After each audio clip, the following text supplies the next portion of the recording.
Well. Welcome into Dig on America. This is Jason Dutch. I'm here with Mikey Famine. Hola, Earthlings.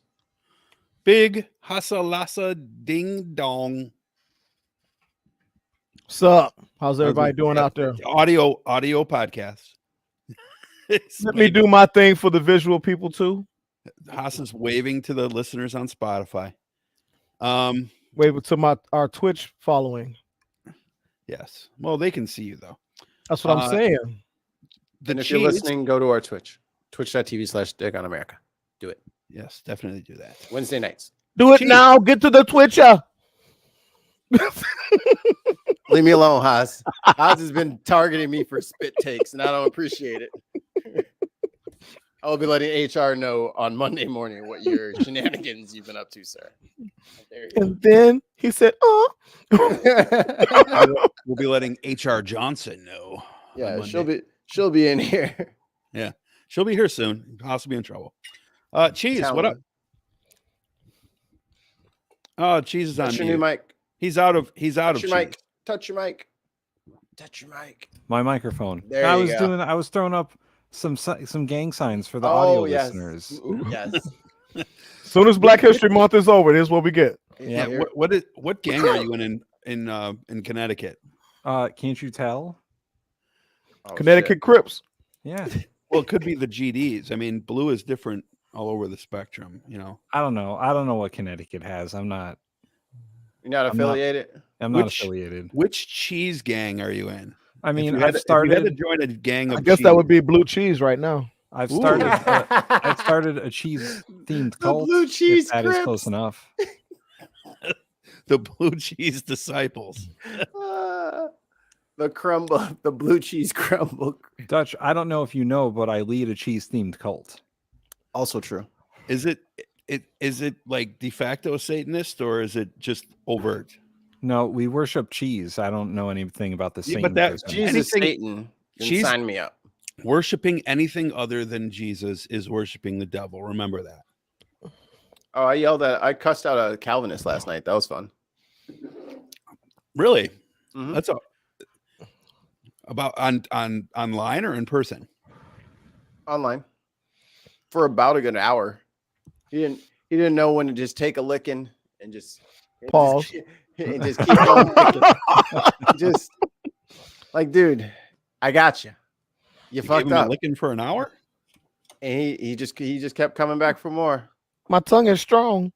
He was just so in love with getting his ass handed to him that he just kept falling for my traps. This is why I don't debate people, because they're stupid. Especially Calvinists. Calvinists are especially stupid. Yeah, Wayne. Wayne's a beloved Calvinist in his community. He's a Calvin and Hobbesist. I would do now that's a cult I could get behind.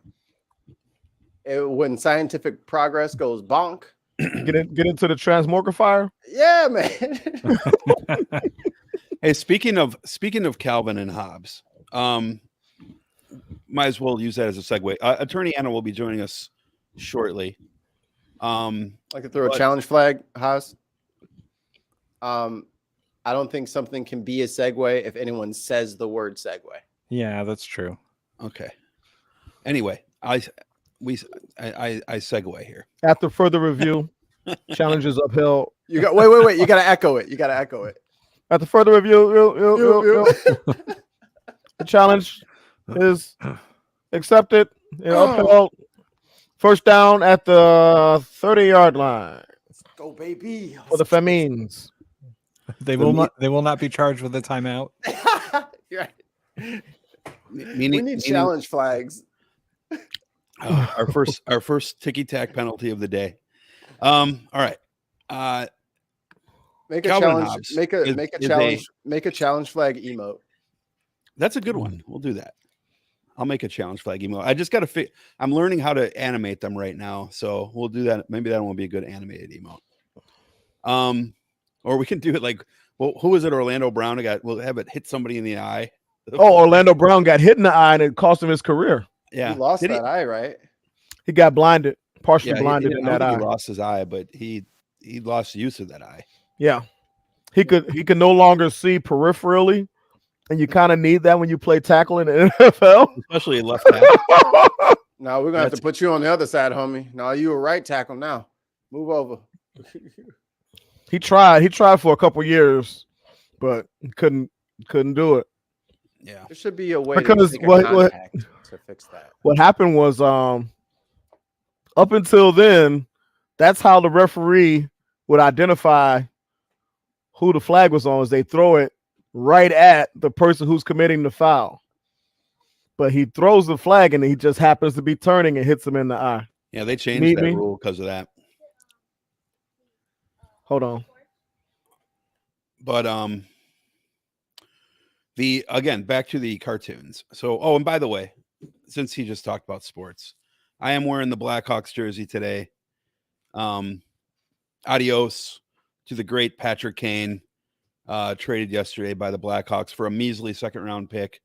It is a conditional pick, but he's off to the bright lights of New York. I thought the dude like died or something. You're just wearing his jersey because he got traded. Yeah, he's been here for 16 years. He's brought us 3 Stanley Cups. Is that okay? I know you don't watch the sports ball, but you did say you did say in memoriam at the beginning, so I can get where he thought. It's in memoriam to his Blackhawks career, not to his life. I thought a hockey player had died, and you were like memorializing him, but he just got traded. Yeah. Well, if any athlete died of any reason, you'd be hearing about it as some sort of, myocarditis bullshit from the right. So, it's the vaccine. Yeah. But anyway, back to comic books. There was some. Oh, there's Attorney Anna. Hey y'all. Hello, Anna. Hi, Anna. Hey girl, I rock rough and stuff with my Afro post. Red, rock on with your bad self. It's a bun. Okay, it looks like a puff. It's not.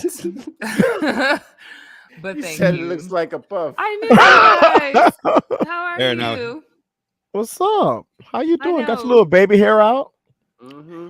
This hit it with the is toothbrush? baby hairs of exhaustion. Y'all see this? I've been working hard. Working day and night. So Well, you're just in time to hear Dilbert creator Scott Adams. Oh, I saw that on That get motherfucker. into it. I love Dilbert too, man. Hey Tim, my favorite. What's up, Anna? It's the underbeard, dude. It is. Oh, So what I did. Anna's 30 and flirty, as they say. Winter. 30 and flirty. 30 and flirty. Oh wow. 30 and paying bills. I'm not the favorite, so I'm not defending you. If only there was enough Tim to go around. What? You said the Tim first was the favorite.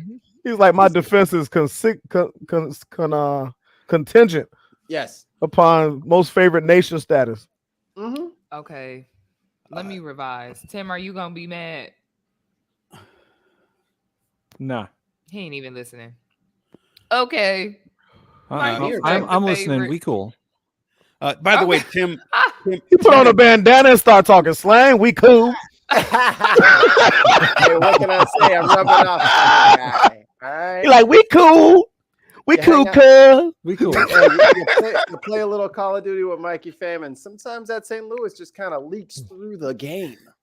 Oh, that's what's so leaking. Where are you from, Tim? Connecticut. You from Connecticut? he's close enough.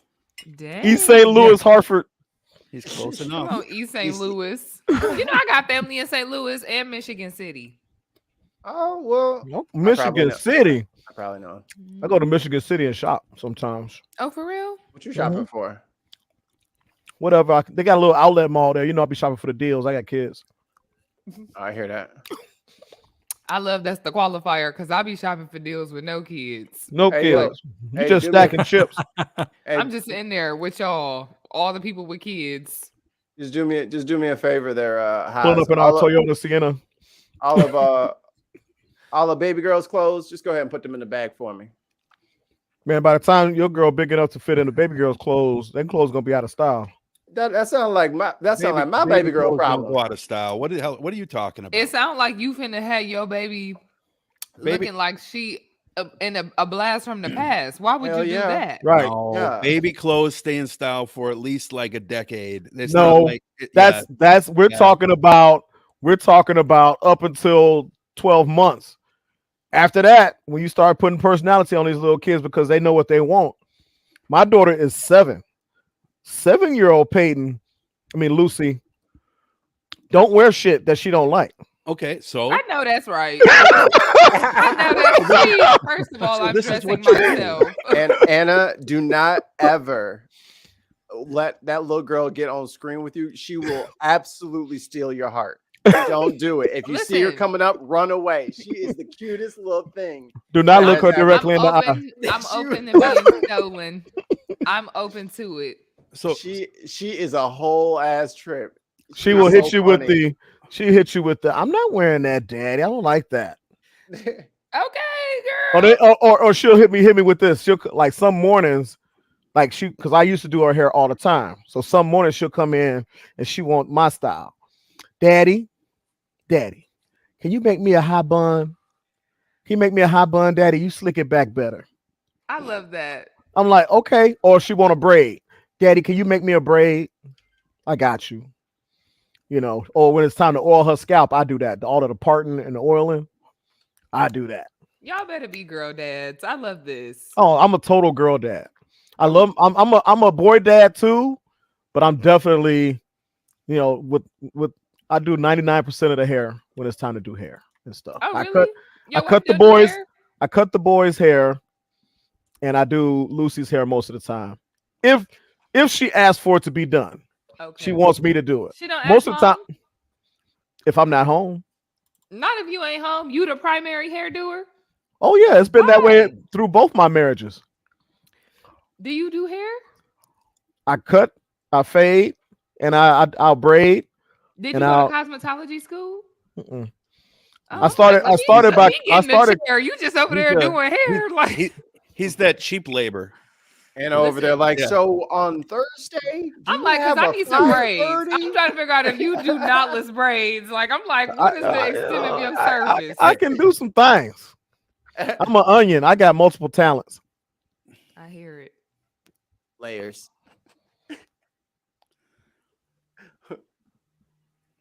Mm. That's I, Rex I, on Rex.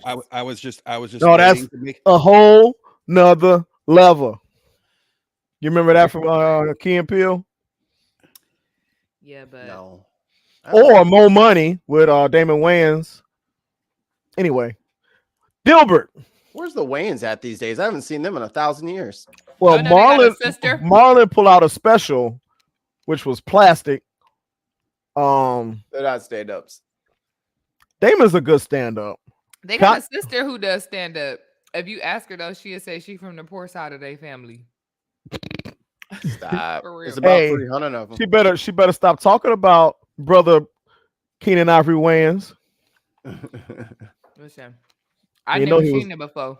You know he till was I ice got on cold, did you? Instagram. She Her? pretty funny too. She does stand up. She's really funny. What's her name? Nah, I forgot. God damn. But her last name Wayans. Like I, feel like pretty much can all you find gotta her. do is, Sister Wayans. as long as it ain't Kim Wayans. Because Kim was not funny to me. Morgan, what? No, you're not getting no morsels. No, she does she does stand up comedy, but she also does like LGBT comedy stand up. It's pretty Look, good. She's This mug right here. nigga that cute. Always begging. Always begging. She see the cookies, right? She not So he- begging. She's just keeping an eye out, man. Why you always accusing her? She looking for crumbs. You like you Slick want a Rick? dirty house? She's just keeping the house clean. Hey, she don't Damn. do work that well. She's just doing her part. You on mute, Mhm. Dutch. Oh, is that a white chocolate covered Oreo? No, it's Girl Scout cookies. Oh, okay. It's Girl Scout cookie season. Mm-hmm. Which Your leads me daughter to a my Girl Scout? No, my grandma used to be a Girl Scout leader. I No, used to some be a Girl chicks- Scout. I was like the That- mascot when I was little. Because I was going to all the meetings. You was the mascot. I was always at the Girl Scout meetings because my grandmother was a Girl Scout troop leader. And I would go to my grandma's house on the weekends. TB cookies, don't just forget it. What? I know. Could y'all see me as a Girl Scout? Because I was. That How would far be did you get? so Did you get to cute. cadet, or did you No, stop at I like was brownie or a junior? junior. Mm. You better know him. He like, how far did you get in the service? What belt? What belt did you get? Did I you was get a a- brown belt? Black belt Girl Scouts. He like, Haas was how like, hard was you? I got my Webelow belt. I'm good. So I did used to have hella patches though. Like when I was a brownie, I Really? had the most patches, and my mom sews, so she used to sew on all my Shit, patches. your sash was lit. Sash was fire. Everybody was like, Sash was "Dang, you heavy. did so much stuff." I was It's like, like, "Listen, oh, girl, My your mama, sash my is mama like be iron 40 mine it on. was My mama. heavy. It was heavy than the mug too. It was heavy because you can't put it in the washer once it start getting too heavy. You just Nope. gotta You just gotta ride it out. you Pause. gotta clean it, dry. Get out. That was quick. And speaking of those, you pay so much for those damn uniforms, but nobody wants to buy the used ones. Of course not. Who want to use Who wanna use uniforms? uniforms? They were experiencing these uniforms. Have you seen how much those cost? I was a Girl Scout. Yeah, I will happily take a used one. Cause you not the Girl Scout. You the dad of the Girl I'll take it Scout. for a Boy Scout, Girl Scout. No, You cheerleading. can't give you somebody can't- old no. experiences. We do that in sports. No. We wear our football jersey. We weren't the first one. Shut the hell That's up. because Haas. y'all You the didn't same. you weren't the that's- first one to wear your football jersey in high school. That's because Somebody wore y'all the that for same 6 years. collective. That's a Girl Jennifer. Scouts, it's like an individualized. Everybody's not going to have the same experiences. You might not go Right. to every event. That doesn't. So you keep your sash. You don't need the whole thing. You don't need What the you shoe. mean? You know how long I had my brownie uniform? I had that till I was in high school. How about so you got that in a drawer somewhere? Right. I'm a very sentimental kind of person. I got am all type of so stuff. I am got all type of such stuff. I'm so nostalgic, and my wife makes me throw away stuff. You know, Yeah, no, like got I all still types got I got boxes of CDs. I got boxes of tapes. I had of at one CDs. CDs. Why you got compact a CD discs. player? Yes, of course I do. I'm sorry. I I- didn't stream now. I didn't know you for- had that. For a long time, I had kept every card and every letter my wife had ever written me. I do that. Right? You Oh, know, she's the cold-hearted snake that made me throw them away. Right. She was like, "You don't need these." I'm like, "I gotta keep some of them." I keep I kept- cards. Kept movie ticket stubs. I kept. doing that. You a scrap? Are you a scrapbooker? Oh no, I don't do that shit. I just put them in a fucking a I box. got a box. I got a scrap box. Scrap. You mean a memory box? I also keep. It's funny that you say that because I'm getting ready Mine's to in a move from drawer. here. You I moving? keep. Oh, that's right. Yeah, I keep calendars, planners, like schedules, stuff like that. Like I'd be like, what was I doing on this day in 2015? Oh my goodness, I was moving. I was moving from Aurora to Lockport, and I found a planner from when I was just out of college. So this was like 2007, 2008. No, Dang. 2009. And this planner was from like 1995. And like my mom You gave was it to just me. out of college in 1995. What you trying to say? No, I was just asking if you were saying 2007 Yeah. or 1995. Okay. I was just out of college in 1995. December of Gotcha. 94 is when I graduated. Okay. And my mom gave me this planner because I'm going off into the world to work and everything. And she had written this note in the Aw. planner. And no, I worked at Nuts and Bolts. Thank you. The Blue Oyster. But That's it just reminded me of like why, you know, she's still my girl, even though we don't get along always. I keep stuff like that too. I got my varsity jacket from college. I got my line jacket still. I mean, obviously, I Your got line jacket. Mhm. Which Yeah. line? With Nick Cannon's. You know I'm a Zeta, right? I did not know you was blue. My best friend is blue. I told you this when I first met you. I don't remember this. You don't listen. It's I giving do we're not listen. listening. It's No, giving no. we not listening. No, I do listen. Your eyeliner wasn't right that day. He ignored you. And I knew No, you no, was no. gonna say something. No, I don't just even say knew that we was because you gonna know start what? this. I'm like Drake. Oh Lord, T-shirt, What thing? you know. You That's know when what? you're the prettiest. I hope Oh, you don't take this wrong. that's the I'm old gonna Drake. absolutely take it wrong. Don't, because Cause you're I'm be doing it. like, He said don't though. Yeah. y'all think I listen to Drake? You That's know all. you do. I do You know not. you got No, I champagne like poppy. Drake. I like Drake, but it's not like I'm consulting Drake for life advice. What would Drake do? When he got them braids, I knew I couldn't trust his judgment. I was like, When he grew his hair out in 2 weeks? you think that's a weave? You know Come it on now. is. Them Come on now. extensions. I didn't think that was a He had weave. a I've seen fade. some braiders braid people's scalps now. I've seen you only need the tiniest of hairs to get you a little cornrow But you on. can I see- don't you can think- That's see when this- you get them bumps on your neck and stuff though. If you do that. and Yeah, he for light sure. skinned. I'm just saying. Mhm. Well, And you missed the show a couple weeks ago. which one? The podcast a couple weeks ago. You missed the show. I had something for you. You just reminded me before we get to our first story. I have to show you this first. Okay, Dilbert. No, this is not Dilbert. I'm long past that. That Sorry. ship sailed. I wanted to talk about Dilbert only No, because I we like will, the we will. Dilbert Hold on, though. comics. Hold on, though. I want to I'm show you this first. disappointed. See? Ah! What the hell is this? It's a bird. See? Oh, I thought that was a snake. I'm like, hold up. No, it was a snake until it lied to Eve, and then it became a drone owl. See, Anna? See? What did we tell you? You're not making me feel better. Told you. You're not making me feel better. Yes, Anna's really an attorney.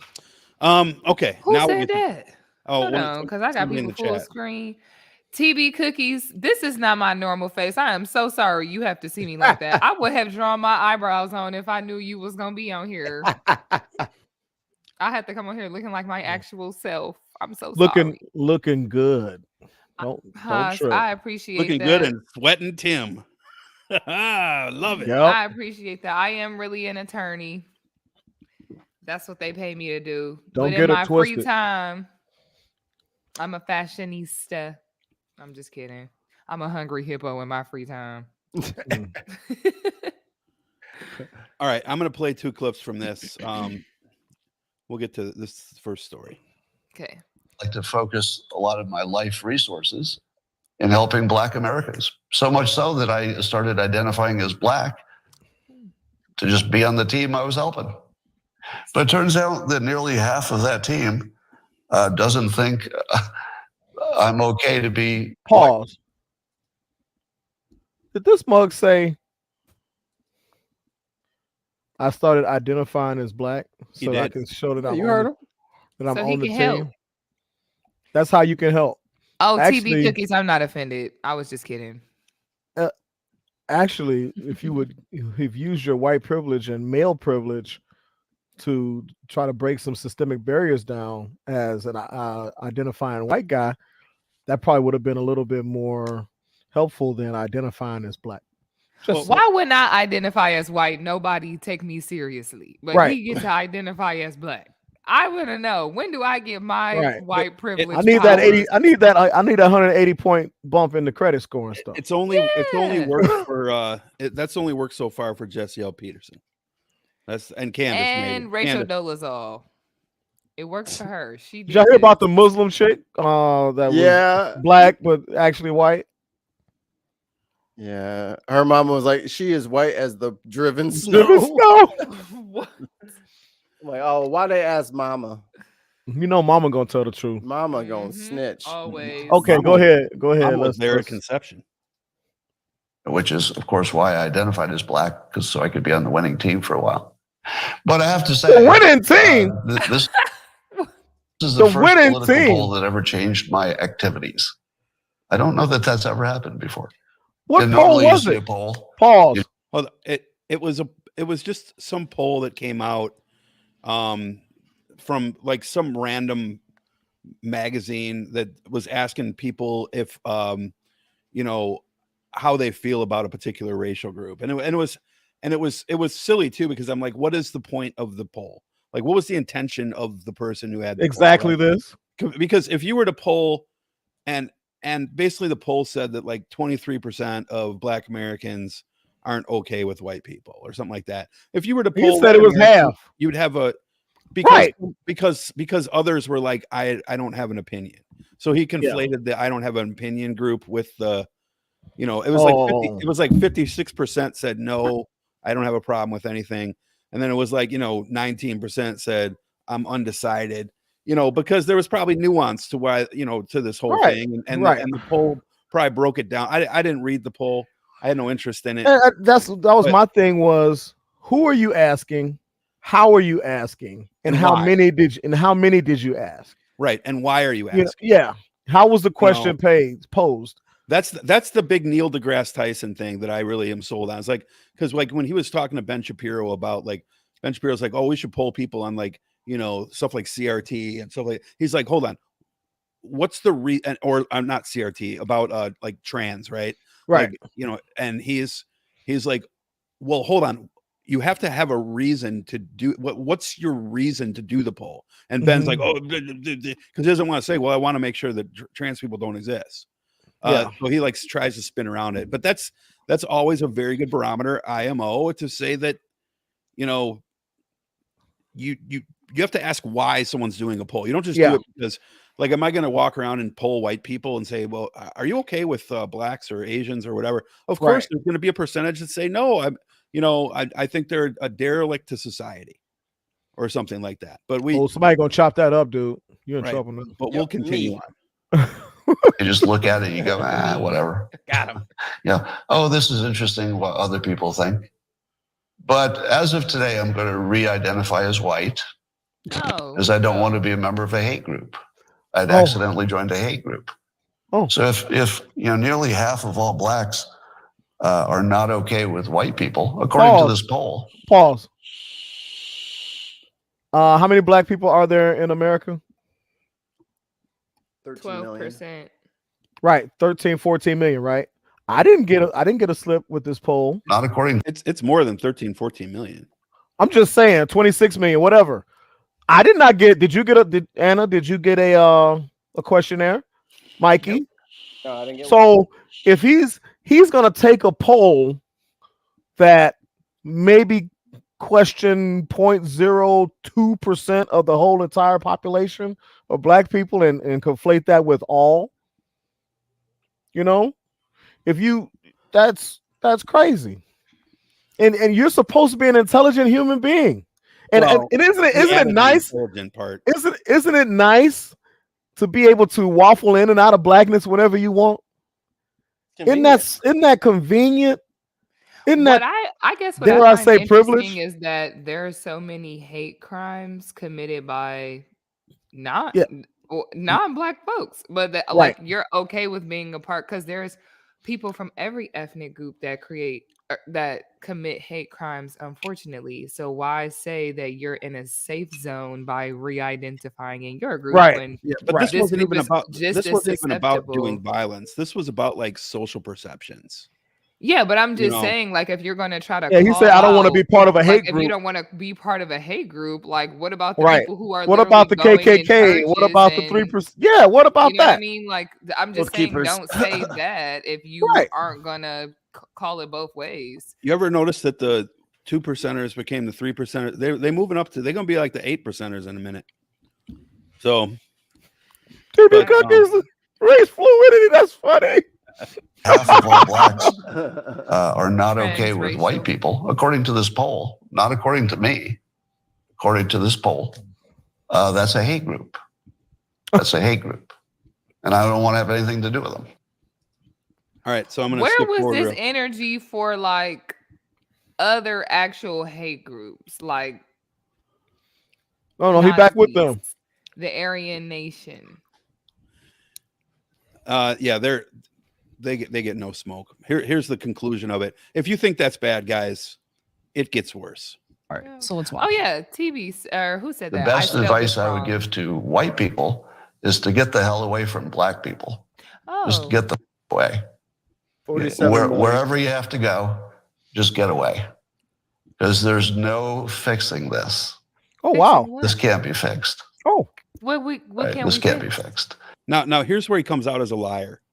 What can't be fixed? Who knows? Whatever his grift is.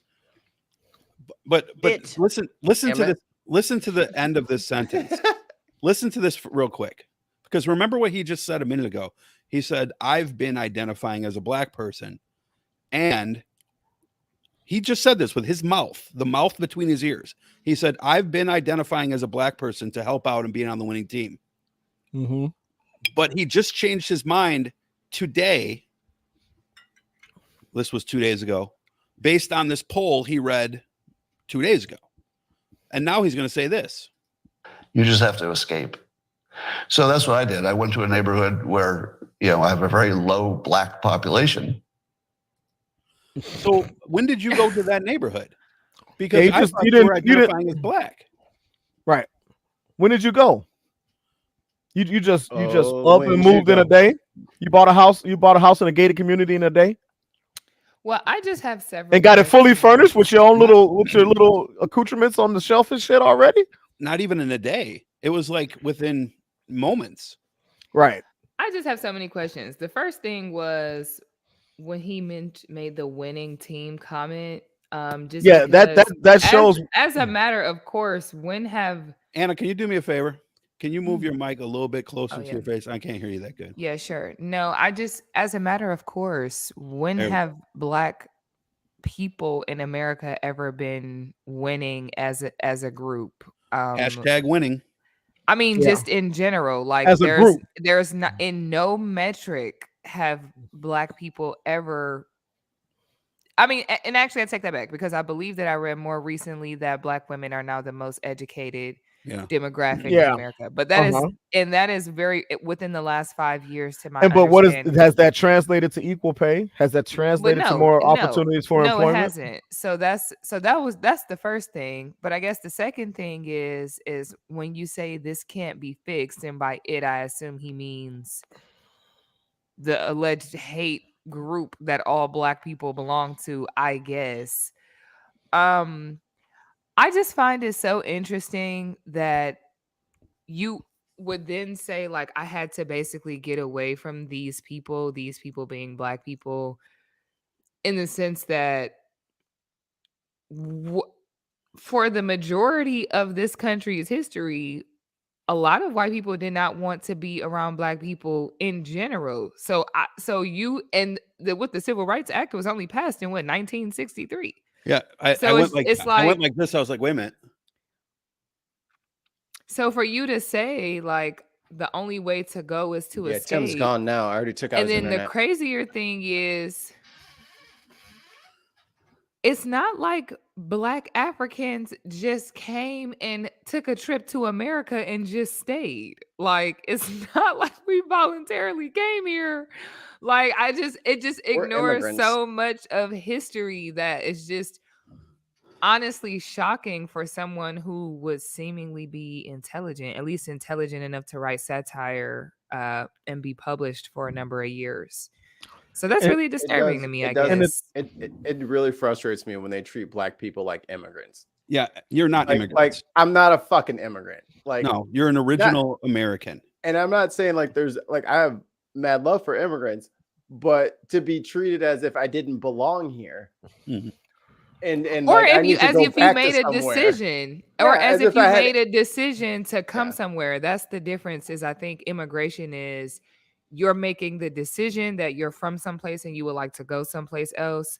Slavery, chattel slavery is not. There is no decision. That's not an immigration policy. That is not immigration. Yeah, so, that was the original immigration policy. And you know, that wasn't the original. The original was, we don't like it where we live. We finna come take over y'all stuff. We don't care if you live here. Here's the thing. What was funny was that when the settlers came to the Americas, as Trump likes to say, they didn't send their best and their brightest over here. No. Okay, Columbus. they sent. No, I'm talking about even after that. No, I know. And Columbus never They're- came to America. They That's sent, so- hey, you can go to jail or you could go to America. right.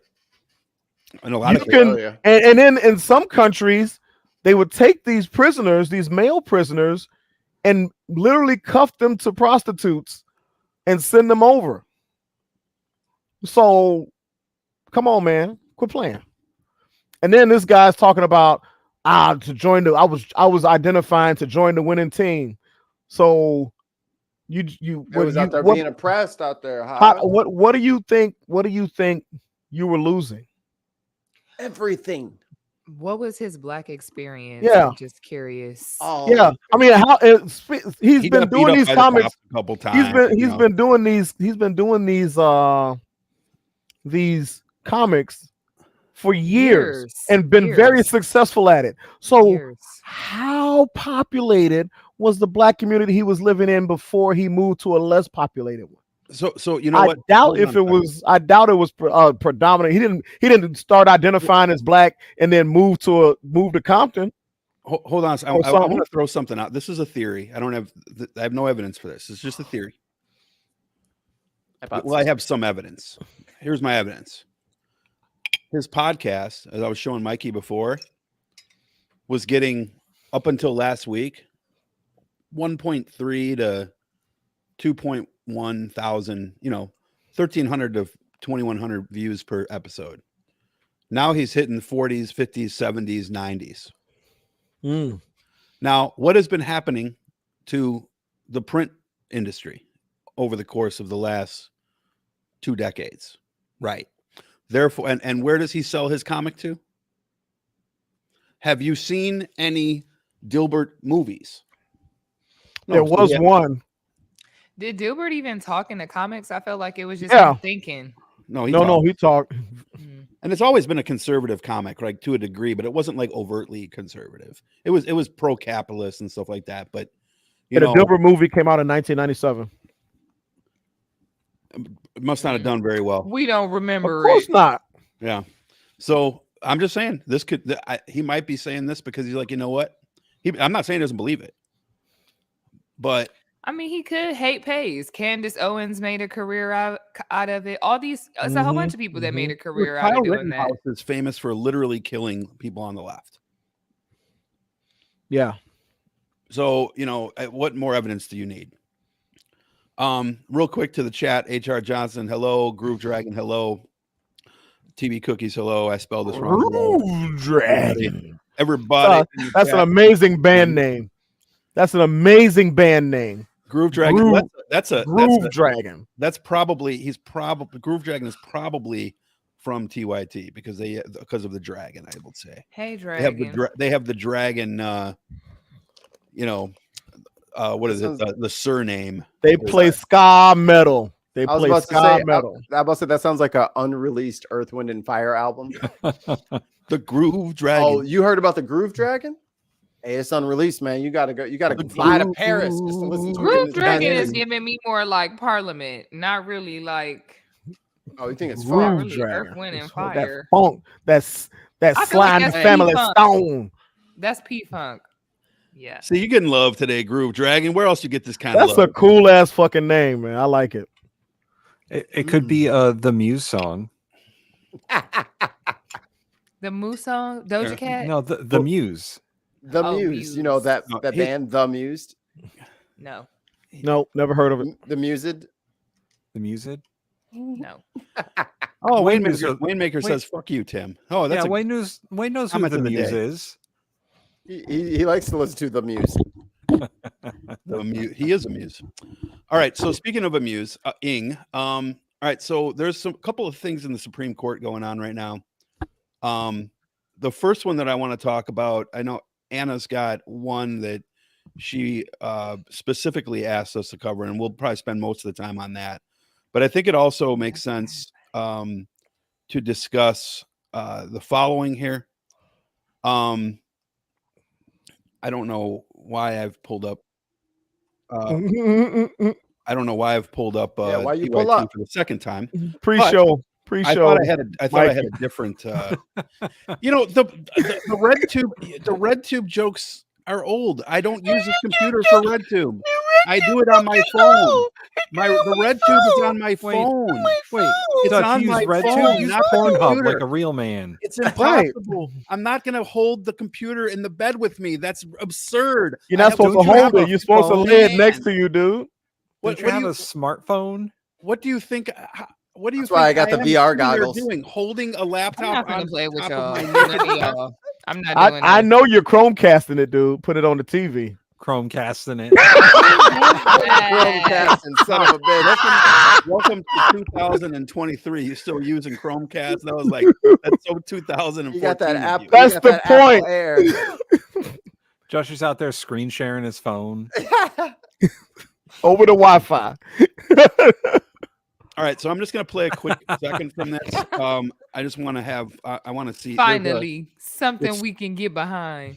Whoa! Pause, Anna. You Pause. talking about Anna? Ooh. I hate y'all. Wait, which Anna are you talking Get to it. Get to it. Which Anna are you Anna talking said- to? Church Anna Anna said- or Get to it. PYT Anna? All right, here Anna we go. said, finally, something we can get behind as soon as Anna Kasparian came on screen. Wow! Damn, Anna. Wow! She shooting Ooh, a shot. look at Anna just gave the kiss lips for you there too. Anna. I You're like, hate Hey, y'all. hey, holler, hey, Anna, holler I at Anna. hate y'all. Anna, holler at Anna. yeah. I hate y'all. Oh, all right. Before I start getting my She out there in Cali, Anna. undercover brother vibes here. She got good Ooh, was weather it out there. everything you dreamed of? Yeah. Push play. Push play, Dutch. All right, here we go. Congressional legislation. With that said, the real question at heart with one of the cases has to do with something called major questions doctrine. Okay, I should have explained. This is about the SCOTUS showdown over student relief debt. Okay, it's the requirement of congressional authority in cases with significant political or economic consequences. And so this just means that Biden can't act unilaterally. Okay, that's the argument that is brought in this case against Biden. In June, the court invoked the doctrine in a decision that curtailed the Environmental Protection Agency's power to address climate change. So the argument there was you don't have the authority to do this as part of the executive branch without congressional approval. So that kind of sets a precedent in regard to how these conservative Supreme Court justices are likely to rule on this issue. The court also ruled on similar grounds that the Centers for Disease Control and Prevention was not authorized to impose a moratorium on evictions, and that OSHA did not have the authority without congressional approval to tell large employers, or employers of large companies, I should say, that their workers must be vaccinated against COVID-19. Okay, Anna. Yes. This is all related to the cancellation / not yet cancellation of a measly $10,000 of student debt. Republicans obviously don't not a want that. measly $10,000 of It's up to student debt. $20,000. Yeah, I'm sorry. It's up up to to 20. $20,000 for people. It's who up to qualify. 20 for people in certain professions. no, But it's for- up to 20 for And Pell people Grant in certain- recipients and yeah. certain income brackets. Like there's a Can- lot can of we folks get who can fall we get into to it. can we get to the whole Get your facts 58 straight. Dutch. It's $10,000 is the number. 20,000. It's up to 20,000 for select groups. That is correct. That is a fact. Dutch got to be Actually- right. Let us. Actually, He's right. for- You're right, Dutch. You're right.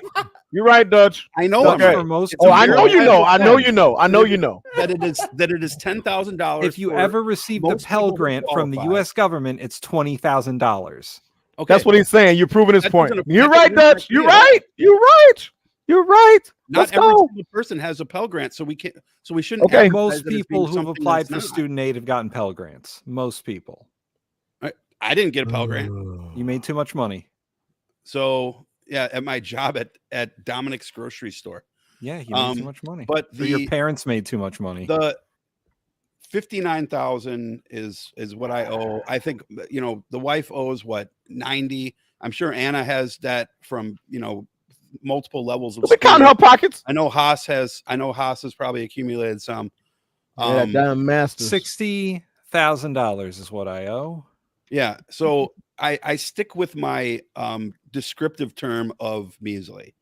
Mikey we didn't have go to 0 college, student debt. by But the it's a way. lot of I people. got I left think out. they said Especially the with all majority the of people fucking who brain fall under draining the. that we do from other countries. So The average amount of student debt that a student owns is $30,000. So it would be the Yeah, average. so that would of, be if a it's, third of Yeah, if it'd it be a was only third of. 10,000, Yeah, and Dutch. You went 2/3 to if they qualify. So that's a lot of people who Dutch went to actually the one of them majority of people who fancy would get private schools. significant relief if they were to get it. yeah, and that's a good point by Groove Dragon. If you've ever been, have a criminal record, no pals. So I that's mean, the but a lot reason of That's people why- who have that's the criminal reason why records I don't don't get have a Pell Grant, accepted by the into way. college anyways, though. All those Grand Theft Autos Dutch had back in junior year really fucked I- up the financials on the college situation. I got charged with a fucking felony for having 3/8 of weed Wow. in 1990. War- War on goddamn drugs. addict. Yep. 3/8 of an ounce. You could have killed somebody. A whole family could have died from all that Yeah, TH You man. know, THX and that pop wanna. HR says, HR says, want to hear some stupid shit? We finally paid off Shadow's student loan. Then they paused payments, and for some reason, they sent the final payment back so it could start accruing interest again. How nice. But anyway, on the case, Attorney Anna, Yes.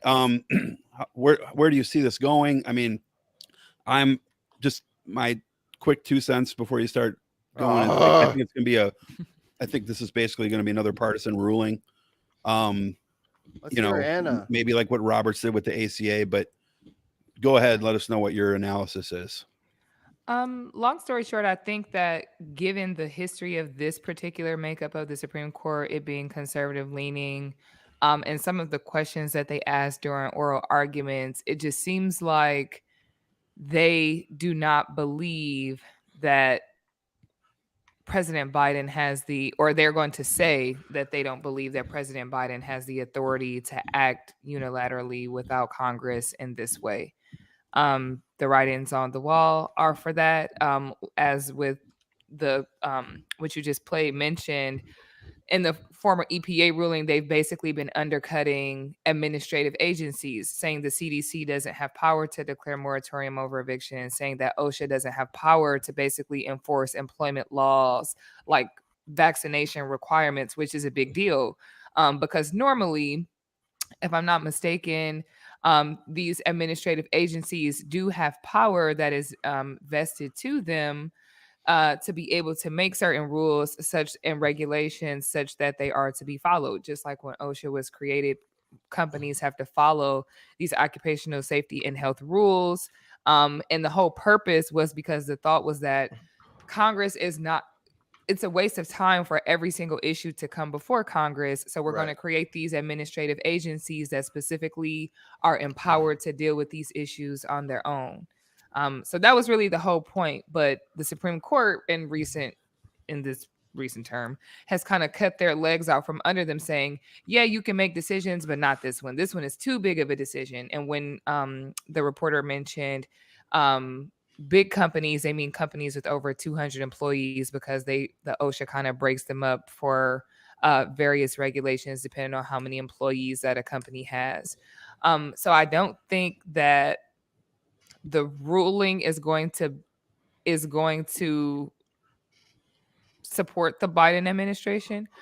But my own thought on it is, if I were the president, and I know no one asked me about what I would personally do, but what I would do, especially if I were Biden and I got a second term, is I would just indefinitely pause the student loan payments. Yep. And if there's a next Republican president, I would just dare that person to change the life of every single body that has student loans. Things have been paused. People have been comfortable for 6 years living on the income that they have, and all of a sudden you about to throw $600 payment into people's laps. I think that'll be wildly unpopular unless they come up with another strategy to be able to combat that. Because even if you qualify before the student loan payments were paused, folks were only eligible for a grace period for up to 6 months. And for people like myself who went to law school and you graduate, 6 months, it takes 3 months to study for and take the bar. And then it takes another, couple months to figure out whether you pass the bar. And then it takes some time for you to actually be able to start looking for a job. So God forbid if you fail the bar, Mhm. you don't have a grace period and you don't have a license to practice. So now you automatically owe huge loans potentially Mhm. on money that you really can't even make. So that's the first issue. I They get out think. there like the Lincoln lawyer. Yeah, and I wrote under the HEROES Act, in a national emergency, the executive branch is given by Congress the authority to modify, waive, or cancel benefit programs. And I think it's safe to say that let's not forget that Trump did this at the beginning of COVID. Like he literally did all of his his initial COVID response under the HEROES Act. He evoked Yeah, that but act. you also have to keep in mind what the makeup was at that time versus what it is now. So Sure. it was the beginning of COVID, so it was a clear emergency, and now we're kind of getting out of the weeds of COVID where people feel a little bit more comfortable. So it's in question whether we are still in an emergency. So, for example, the stimulus checks payments, that's all done with. They're getting ready to get rid of what is it, like the Emergency Benefits Act, which if I'm not mistaken is going to put millions of people at risk of food and healthcare insecurity because they were receiving these benefits under these emergency powers. So I think the larger issue is that people got relief. Which benefit are you talking about? I believe there was healthcare benefits that people were eligible for that they will no longer be eligible for. Yeah. Oh, HR brought, or I'm sorry, Hellbound brought up the only one that I was aware of that was still going on was the SNAP, because they ended the rent moratorium. SNAP benefits. They ended the unemployment benefits ended like 7 months ago. You know, so I'm not sure what was even still going on other than the SNAP, and SNAP is food. So There was once we move on, I'll find, or once someone else starts talking, I'll look it up and let you know what it is, because I just read this day before yesterday. But basically, there was a lot of things that happened for an emergency reasons that are basically getting ready to end, and people are going to have to go back to their normal lives after kind of getting adjusted for the last 2 years to being able to have social welfare benefits. Oh, were you referring to the pause of the student loan payments in general? Like, because that ended, I think, in January. No, it's I still think this going is on. healthcare. No, that is still going on. So basically, and I'm not sure what kind of loans you have, but the letters that I got was, we're going to give you 30 days and then we're going to implement it. JK, we're going to give you another 30 days. JK, we're going to give you another 30 days. JK, we just got sued, so everything is going to be paused until we can figure that out. Like, that's kind of the correspondence that I got from I have federal unsubsidized loans. Yeah, me too. I got the federal subsidized loans. I basically got a letter from my people saying that I was moving to a different loan servicer, and then that loan servicer was like, we'll figure out what's going to happen in June. Yeah. Like, that's because the end of June is the current end of the deferment, and then it'll start back up if the Supreme Court decides that, you know, Joe Biden doesn't have the power he has as the president to direct the executive branch to do things. Yeah. Which is crazy because the president, I believe, if I'm not mistaken, has power to do administrative agencies, like to be able to establish these things. And Congress gave them that power on purpose. So that's why I'm just having trouble as to why we're taking away the powers of the president that have already been established. That is why the court was made that way. This is a bar exam question. This was on the bar exam. I've taken the bar exam in 2 different states. This is a bar exam question, and it's also like a 7th grade civics type of situation. So I just really am having trouble with Congress trying to understand, because, like, for example, if the Department of Education wanted to act, they wouldn't have to. The constitutionality of a lot of their decisions would not get ran through the Supreme Court. Like, when people were paying only interest and they kept paying, and the Department of Education was only applying their payments to interest and never the principal. Yeah. Like, you know what I mean? There was no oversight. That's so fucked up. Yeah, it is fucked up. And, you know, literally the president constitutionally should have the power to just like snap his fingers and all that debt would disappear, because the Department of Education owns all that debt. Yeah, If it's and a they're- federal subsidized loan, then that makes it the bank of the Department of Education, and the president could literally say the debt is forgiven, and then it's forgiven. But they want to hold it up on some sort of weird technicality in the Supreme Court. Here's another problem that I have. The student loan debt is a symptom of a larger issue, which is these universities go virtually unchecked on raising the tuition every single year with almost zero transparency as to why they're doing it. They're not upgrading the dorms in any meaningful way. They're not upgrading the food programs. They're not adding significant amounts of programs to the curriculums. There is zero transparency yet, and still the cost of education goes up dramatically. And if you ask these schools, only about 7 to 10 schools even operate in the Black, and that's because of their massive sports programs. Like these sports programs are actually funding the universities. So I just don't understand, how is it that these colleges and universities get all of these government subsidies? They get money from the state, they get money from the feds, they get all this money, and yet we are taking on, because I was in college, one of my professors told me, like, yeah, I went to this school when I was a young person, and it only cost me like $200 for like 4 credit hours. And I'm just thinking in my mind, like, it costs $200 a credit hour right now, and today it costs even more than that to go to this same place. And you telling me you slept in this very same dorm? Like, you know what I'm saying? That doesn't make sense. Historic. And there's no, but Oh, there's it's the no same dorm too, down to the transparency. mattress. Yeah, there's no transparency with that. So I'm just trying to understand. And I remember watching a documentary where a university president was like, oh, the students want cable TV and the students need internet. And I'm just like, bro, like, it doesn't make sense as to why this is increasing every year. So what happens is these borrowers are taking out more and more and more and more money. The wages are not increasing. The job availability is not substantially increasing. People's ability to ascend the socioeconomic ladder is not substantially increasing. So I don't understand why, when we're trying to address this issue, we're not also looking at the root of the issue, which is why does school cost this much in the first place? And Since when do we care about roots? I have 5% 2 words for every you, year. Anna. Administrative salary. Oh, I know.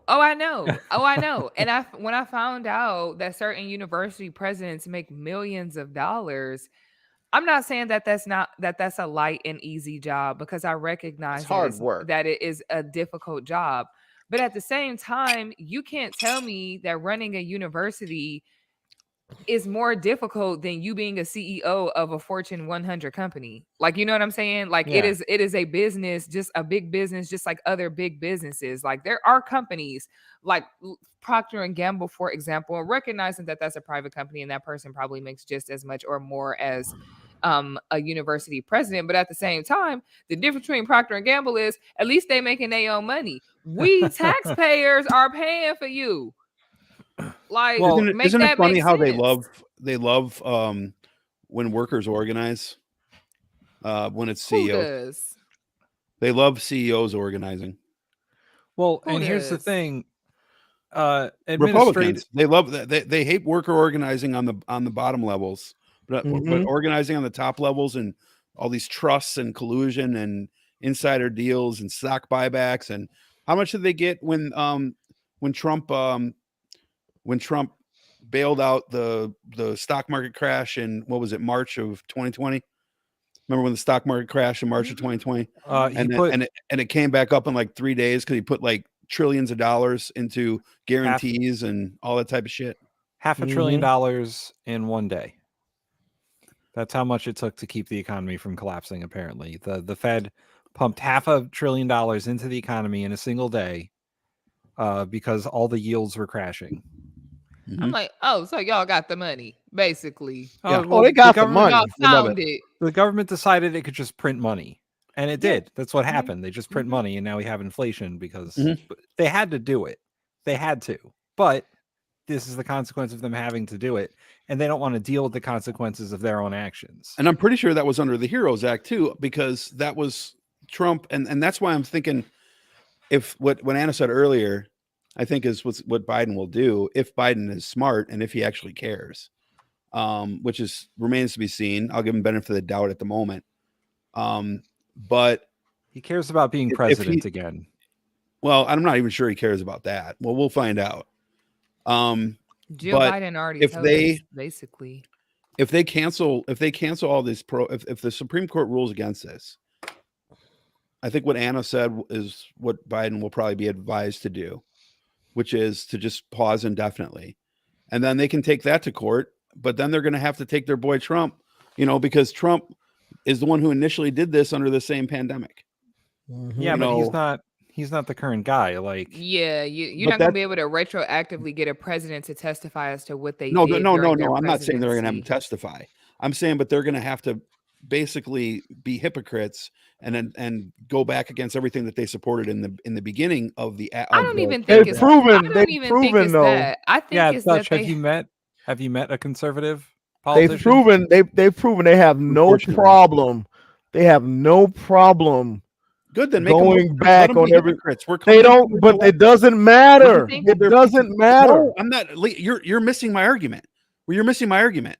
I'm not trying to convince the conservatives. We make them look stupid on fucking national TV to Joe Schmo every day. No. They do that every fucking day. It's the only hope you have. I don't even think I don't think they mind looking stupid. That's not even the issue. What I think really what it is it's a timing. The benefit that they would have in taking that approach is the timing, because first, any opponent to the timing of the indefiniteness of the pause would have to show that it was indefinite and that there's no plan. So that's the first hurdle that they're going to have to get around, because if they even have any semblance of a plan to say, oh yeah, we're going to do it, just not today, they're going to have to get around that hurdle first. The second hurdle is going to be, even if let's just say Joe Biden has a plan, even if he doesn't have a real plan and it's not a legitimate plan, the next issue is it becomes a timing problem, because it's going to get tied up in litigation, which means it's going to have to matriculate through the lower courts, through the appellate courts, then back to the Supreme Court.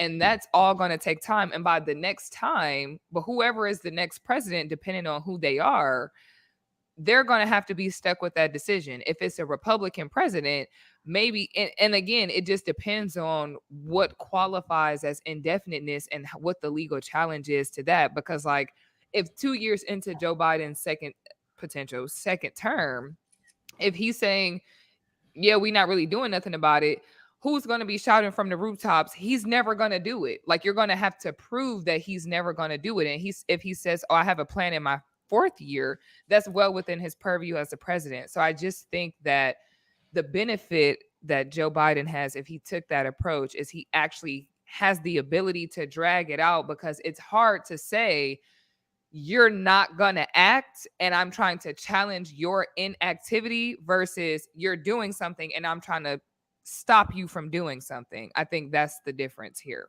because you have to prove that I'm just not going to take any action at all to circumvent this particular anticipated ruling. But I found it, Dutch. What I was talking about was article from the Healthcare Dive, 18 million projected to lose Medicaid coverage at the end of COVID-19 emergency. And it says that as many as 18 million enrollees stand to lose Medicaid coverage when the COVID-19 public health emergency ends. Many people who are currently enrolled in Medicaid would have to transition to other coverage options. Oh, Medicaid. But 3.8 million people will completely lose coverage. 19 states are expected to see their uninsured rates spike by more than 20%. So that's one out of every 5 people. I should have known. And that of course they want to go after entitlements. That also includes 3.2 million. How could I forget? That's been the plan for decades. Is to phase out quote unquote entitlements, including Social I guess Security. what I was really but I guess what I was really getting at was the fact that they were given these benefits as a result of COVID, because of the emergency. But now that that's going to end, which is actually next month, the states are going to have regular eligibility determinations. And so that's really going to really going to interrupt the healthcare ability of a lot of people who, at least for this brief period, were eligible for healthcare. What I want to know is when is enough going to be enough at this point for the American people?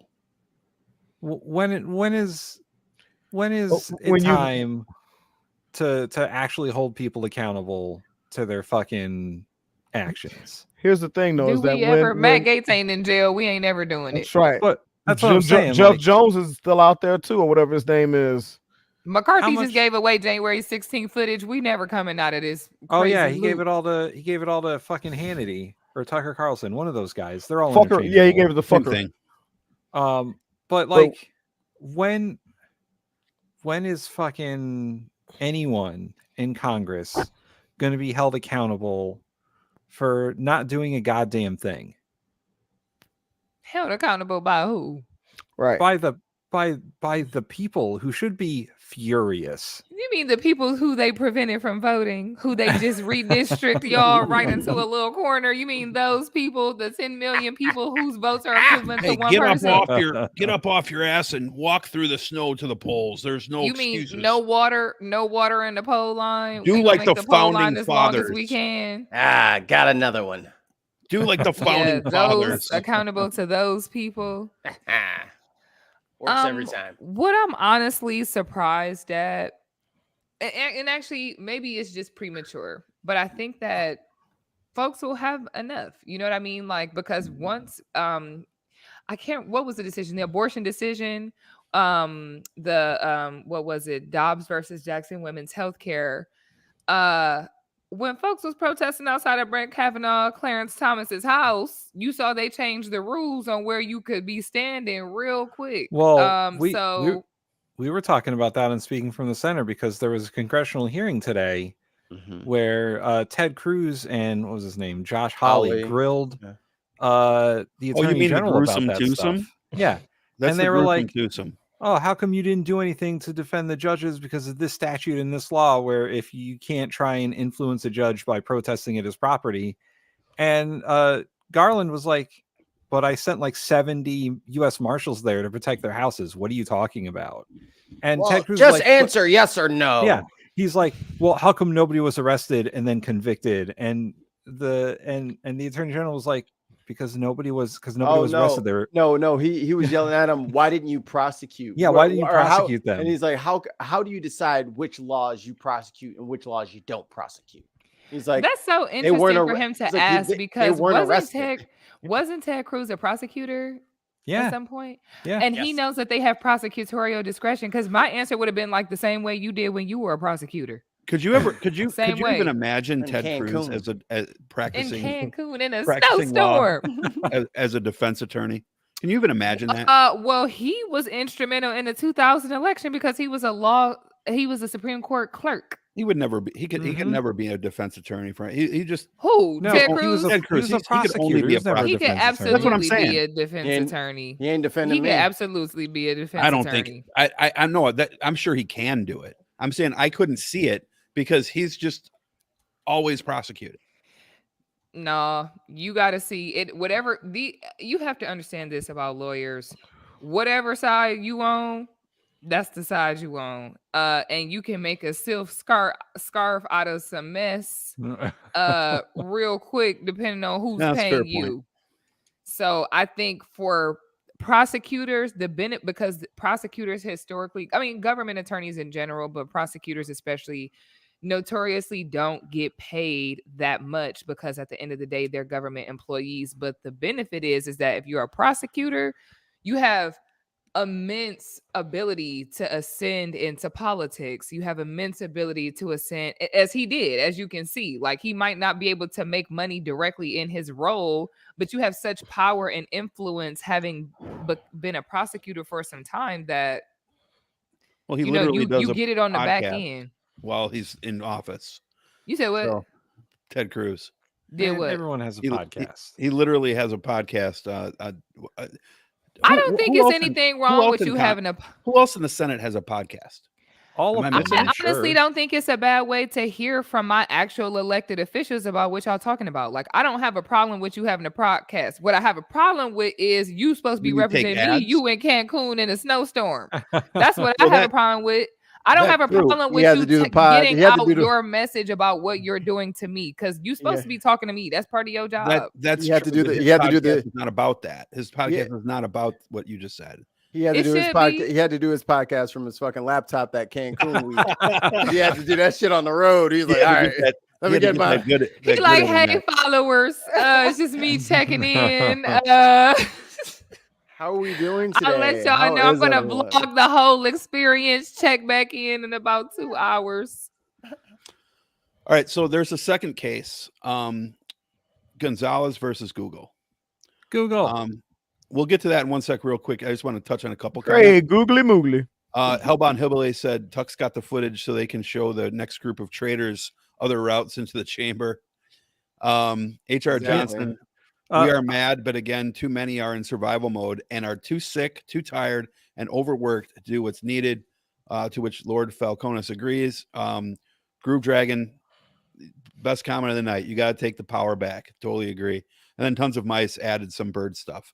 But So about the tapes, was it CNN and NBC are suing, or not suing, but they're going to sue if they don't also get those tapes. They should, because as a governmental entity, you should be providing equal access to public information to all press outlets, because we have a free press and you're not supposed to be biased in that way.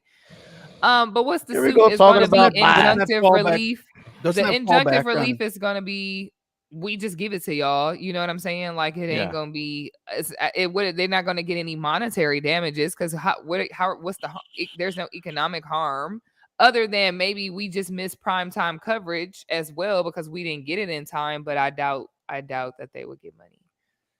Well, Right, right now so- they're asking nicely, but they said if they don't get it, they're not going to ask nicely. Like We're gonna sue, and then Yeah. what? We're gonna sue. We're gonna sue you. Oh, like, that he Calvin- ain't been sued a million times. The Calvinist said he was going to sue me yesterday. He's gonna sue. Yeah, he gets sued He- all the time. He will sue you in the court of Jesuits priests. All right. So Gonzalez versus Google. Will this end the internet? Give us a brief snapshot of why this case was filed and kind of what it's about, and then your thoughts on it. Oh, hold on. Let me go get my notes. I'm God like, damn it, because this Anna. was 2 weeks ago. I'm sorry. Come on, Anna. Oh, I you am mean the so story sorry. you sent us 2 weeks ago and then blew us off to go be with Delvin? First of all, that was on a weeknight. Dutch, First of leave all- Anna alone. Thank Leave Anna thank alone. you. And Tim. shout out to Delvin Cox. Everybody should go check out the Delvin Cox Experience. I watched that episode. It was really good. I watched it Thank while I you. was cleaning up around the house. You guys were very entertaining. It was a Thank good you. show. All right. So here's the case, brief overview. Naomi Gonzalez, a U.S. citizen, was killed by a terrorist attack in Paris, France in 2015, one of several terrorist attacks that same day. The day afterwards, the foreign terrorist organization ISIS claimed responsibility by issuing a written statement and releasing a YouTube video. Keep that in mind. That's important.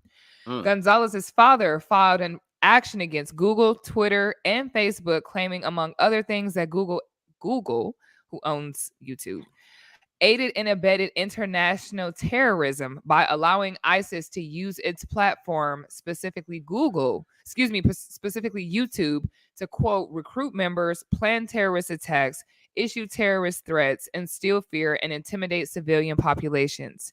Specifically, the complaint alleged that because Google uses computer algorithms that suggest content to users based on their viewing history, it assists ISIS in spreading the message.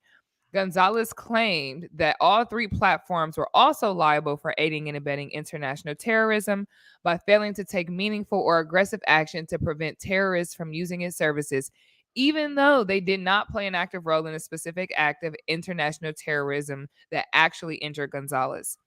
The district court, which is the lowest federal court, granted Google's motion to dismiss the claim based on Section 230, which basically says that internet service providers don't necessarily have unless you can demonstrate otherwise, they don't necessarily are not necessarily liable for the substance of the content that is posted on their platforms. The Ninth Circuit Court of Appeals affirmed that lower court, so that's the appellate court. And now the question is has been posed to the Supreme Court. So the question specifically is, does Section 230 of the Communications Decency Act immunize, basically hold harmless, interactive computer services such as Google when they make targeted recommendations of information provided by another information content provider? So basically, is Google responsible for the acts of the person who used its platform to promote content when it suggests that content based on its algorithm? That's the question. So again, the lower courts have said no. No, they're not responsible for that. They didn't actually have anything to do with it. There's no evidence that they knew about it. It violated the terms and conditions, and if they had known about it, they would have done something sooner. Can I punch something in there real quick? So Sure. I'm just asking a question for clarification. Sure. The way that I understand this is that they're trying to say that ISIS posted shit on YouTube. Mm-hmm.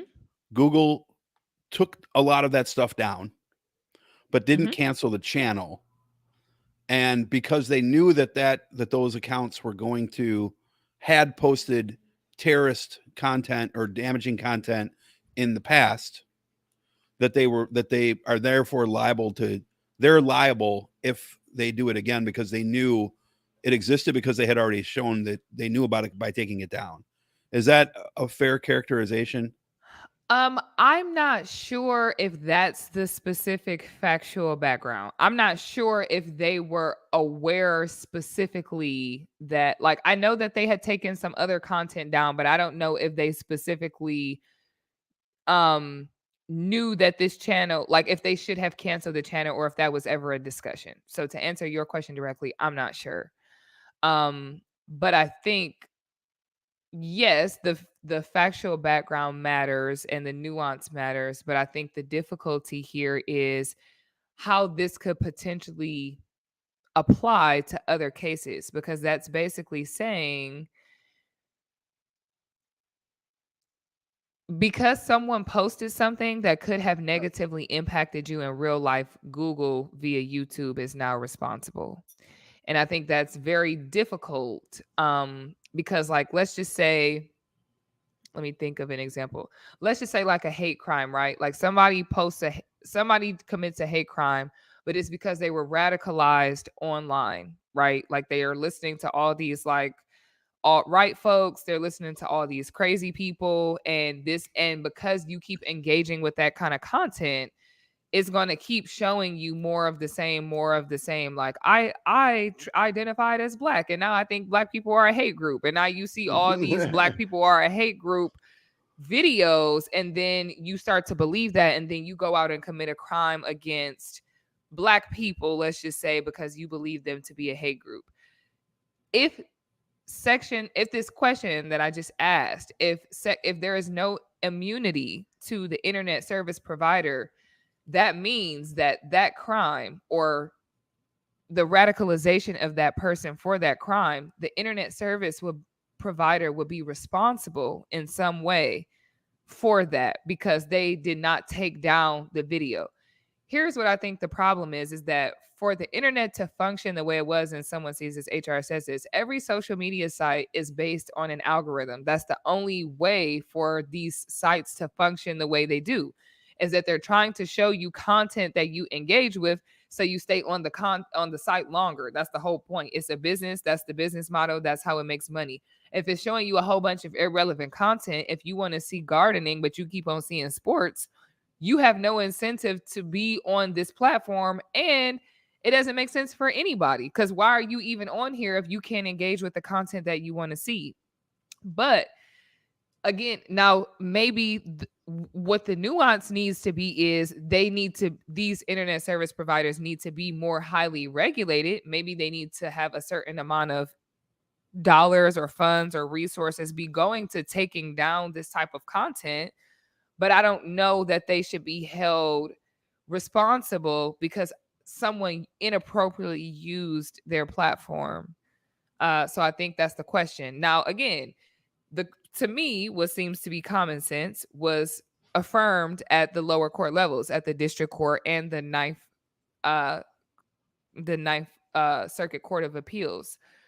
But this Supreme Court, it is anybody's guess on how it's going to turn out. Now, TB Cookie says something interesting. I'm going to show it here. He or she says, Google's programmers design the algorithms in question. If the algorithm proceeds to recommend egregious content, then the creators of the algorithm are responsible.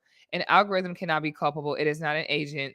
Its programmers, however, are agents. Okay, it's a he. Sorry about that. I agree with that, but I think Gorsh brought that up a little bit. How quickly can yes, the algorithm is not a person, but at the same time, how quickly is the internet service provider's built-in security mechanisms going to be able to detect something like that? Now, if what you said earlier, Dutch, is right, that maybe they had this channel and they upload beheadings all the time and y'all just ain't catching it, that's crazy. Let me. I pulled up a video on this earlier. If it's all right with you, I'm gonna play about 90 seconds of it, and then I'll get your. It's like an 8-minute video. I'll put the link in the chat. You guys can watch the whole thing. I have not watched the entirety yet, but I want to get Anna's thoughts on this part right here. So let me share my screen here. HR, that's a really good point. Go ahead, before you share first. your screen, HR says if it comes down against the algorithm, all they will do is add a pop-up or something in the terms of service that says you agree to receive content based on the algorithm recommendation and promise not to sue them, which is indemnification language in a contract, which is what would happen. They'll just say you ain't gonna sue us, right? And you ain't gonna kill nobody, right? It's almost like she's in human resources. Huh. Yeah, seriously. I mean, no, listen, terms of service. This is from Legal Eagle. So I don't know if this is a good side or bad, but I just found it interesting. He's sharp. And as the Ninth Circuit said, the complaint alleges Google uses computer algorithms to match and suggest content to users based upon their viewing history. The Gonzalez plaintiffs allege that in this way, Google has recommended ISIS videos to users and enabled users to locate other videos and accounts related to ISIS, and that by doing so, Google assists ISIS in spreading its message. So the plaintiffs claim that YouTube facilitates communications between ISIS and people who watch their videos, thereby aiding ISIS in recruiting new members. The plaintiffs acknowledge that YouTube removed ISIS videos and suspended or blocked ISIS users at various times. However, the plaintiffs claim that YouTube should have been able to stop ISIS from reestablishing accounts using new identities. And the plaintiffs allege that Google left some of the ISIS videos up because they did not contain content violating the site's policies. At other times, Google removed the offending content, but did not suspend or ban the account. Can we pause real quick?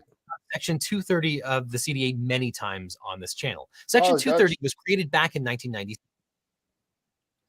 Can we take a minute to admire the phone? To admire what? The phone. The phone. Oh yeah, the old phone. And the Tom Selleck-esque or the Chuck Norris-esque 7 o'clock shadow. I just want to This say, man is sporting. you remember those like Dixie cups from the 90s? That's his fit right now. Like the colors are spread out, but if you kind of like make it a smear with the green, and that teal coming through, That's you know so what I'm saying? Y'all You funny. You look just like that cup. My man is he's got a lot of the early 2000s going on here. He looks like a mix between Brian Taylor Cohen and Luke Perry. But He's like, I want the shirt. I don't want the shirt super tight, but I want it tight enough that when I spread, you can see the underline of my pec, so you know I work out. I work out. We'll play about another 30-40 seconds of this, and then we'll get Anna's just thoughts on it. Section 230 was created back in 1996 at the dawn of the internet. It has two key provisions. Section 230C1 says, quote, no provider or user of an interactive computer service shall be treated as the publisher or speaker of any information provided by another information content provider. This sentence is often called the 26 words that created the internet. This section stipulates that providing access to third-party content does not make an online provider the publisher or speaker of that content. Now, the second major part of the law is Section 230C2, the so-called Good Samaritan provision, which states, quote, no provider or user of an interactive computer service shall be held liable on account of any action voluntarily taken in good faith to restrict access to or availability of material that the provider or user considers to be obscene, lewd, lascivious, filthy, excessively violent, harassing, or otherwise objectionable, whether or not such material is constitutionally protected. All right.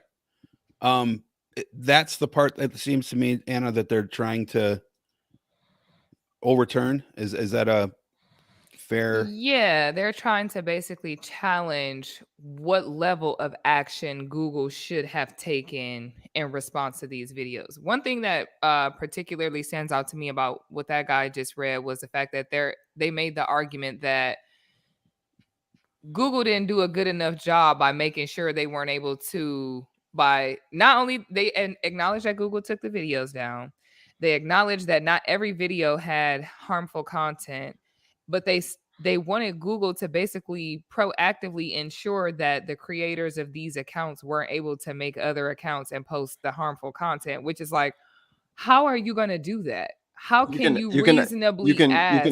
You can IP ban people. IP ban is one thing, but if I get another computer, You gotta buy a separate service. Right. Like your IP address, you can't But change either way, like that. regardless, I'm thinking that these are ISIS terrorists who are sophisticated enough to, because at the same time, like no matter what lengths you have to go through to do it, you could still do it, and that would still make them liable. You know what I'm saying? Not to say that it wouldn't get a VPN, like HR says, but you're at least putting a barrier. I mean, you could, and I mean, Instagram does that, where Instagram will say, do you want to block this account and all other accounts that this account user might create? Like, you can do that, but at the same time, like, if I'm really dedicated to spreading the message of terrorism, there are ways to do it. But I think that Google took good faith steps to try to take this stuff down, and they're basically now being accused of being the speaker of, or the publisher of, the objectionable content by being the provider. And I think the hard part is, like, I'm not an insensitive person, so it's not lost on me that folks are getting radicalized and there seems to be no one to be held accountable, and the algorithms are showing people potentially things that would make them more violent or things that would make them interested. But let's just say, for example, I am doing research. Let's just say I'm looking at these videos for research purposes, and I might want to continue looking at these videos for purposes that are other than for obscene or objectionable action. Then what? Am I not allowed to be recommended this content because it might be harmful? Because when we get into issues of free speech, though, it's just that, is Google supposed to make that call? You know what I mean? By putting forth an algorithm. And I'm not saying one way or another. That's another lawsuit that goes all the way to the Supreme Court. But that's what I'm saying. That becomes another free speech issue, which is now you're yes, the algorithm can, like, it is in your purview what the algorithm should be. But if I say you can't see certain content because it might impact you, if we show you more of the same because you're searching for it, I think is, for me, I think it's just a lot to ask of an internet service provider. Not saying that there shouldn't be remedies, but I just don't know how far. I mean, they could fix the fucking algorithm. Yeah. They could fucking fix it because it needs to be fixed for a million reasons. Yeah. You ask any streamer anywhere. Yep. If you are a small person making good content, it is damn near impossible to get anybody to watch your shit. But if you're fucking beheading people, you'll have 2,000 people watching live. You know what I mean? Like I agree with that. But let me negative, trashy shit attracts a lot of people, and that gets them a lot of viewers, which gets them a lot of AdSense. I agree with that. But let me hold on. So just like on Twitch, when that dude live streamed him shooting up the place. Sorry, if you're asleep at the fucking wheel, you got to pay the fucking consequences. So maybe, like, I think the IP providers need to, the internet provider, they need to be held some sort of responsible for the content that they're putting out. And if it's that's on their platform, and if it's because your algorithm works a certain way, you better fix your fucking algorithm, your algorithm. or you're gonna start fucking paying. Because Yeah. I know right now, if we get enough thumbs down on our stuff, we will fall in the algorithm. Or if we like miss a month of episodes or something, we'll fall down on the algorithm. So there's things that you can do, like it can be manipulated. They're choosing not to do it because it's making them more money. More money. Yep. I don't disagree with that. Here's the only thing is that you have to consider who is going to establish the regulations that are going to try to control the algorithm. And what I think the biggest issue is that we're talking about Congress, people who don't even understand the internet, who are that's the point that I was waiting to make. We're asking them to make regulations about what an algorithm should be, when a lot of them don't even understand how they don't know what an algorithm works. What it is. They can't define it. They don't know what it is. They don't know how it works. All they know is they turn a computer, the content is there. They looking at videos of cats and dogs because that's what they want to see. Is this on the ticker talker, baby? And it's just very and to your point, Mikey, like, yes, I think they should be held accountable, with the nuance that certain accountability does not apply. Like when you're talking about an ISIS stream and a Twitch streamer who's shooting people up, that does not apply in the same way as celebrity gossip, which me talking crap about somebody might easily, and lying, let's just say, on somebody as just a regular blogger might give me a whole bunch of more views than a very wholesome show like this. So it's just very difficult to ask these folks to, and what I'm afraid of is that running the risk of over regulation because these folks don't understand, or they will, I guess to put it shortly, they will not understand or even much less be able to articulate how these algorithms should function. And I think they know how they want to function. I think when you take your hand off the steering wheel and you let the Tesla drive itself, you're responsible for the Tesla. Yeah. Yeah. I don't. And TV Cookies is like, oh, you can't just fix the algorithm. Well, that sounds like jobs, doesn't it? Looks like you're going to have to go back to manual for a lot of this shit. Looks like you're going to be spending a lot of money on a lot of people to start filtering through content and to deal, because anytime you have, in anybody who streams, if you have any kind of problem with them, you're going straight to the bots. And this bot's going to send you to that bot, and that bot's going to send you to that bot. But here's the problem, though, is but if you're big enough, then you don't get the bots. So because you've automated your entire process and you've taken your hands off the steering wheel, and there's fallout from it, and everyone's like, the Tesla can't learn better. No, you teach the Tesla better, or you take it fucking down. Like, the internet is not essential to fucking everyday life. Not at the sense where everybody needs to be able to go live and be able to like, it's not, but that just puts you right squarely in the crosshairs of free speech. And that's where I worry, because case law on free speech is such like first of all, it's the First Amendment, obviously, but it is such a protected thing that once you start trying to curtail speech about who should be saying and doing what, like, yes, the intentions are good, right? Like, and it's not lost on me what you're saying, because I agree. But at the same time, we're asking a private entity to make certain determinations about free speech. And I'm not saying that, because certain things already do. But certain, yes, they do, but it's within their own terms of service. Like, some things are patently objectionable, right? Like you said, like the Twitch streamer who's going to shoot up a place, or somebody who's committing like whatever type of heinous activities like online. Like, we can agree on that kind of stuff. But what about stuff that's really grotesque to some, but really interesting to others? You know what I'm saying? Like, that's the kind of gray area that we are falling into, which is like, sounds like a job. No, that's a free speech. It sounds like a free speech issue. Like, because when you say it sounds like a job, like, it's just like, so for example, have you ever heard of I think it's called snuff videos? Yeah. So snuff films. Snuff films. And for people who don't know what that is, and y'all can correct me if I'm wrong, my understanding is like, what I've seen is like someone who could be a video of like an innocent kitten or something like that, and like a lady's foot with like a high heel shoe, and she like crushes like the poor kitten to like death or something like that with this high heel shoe, right? Or like, even worse.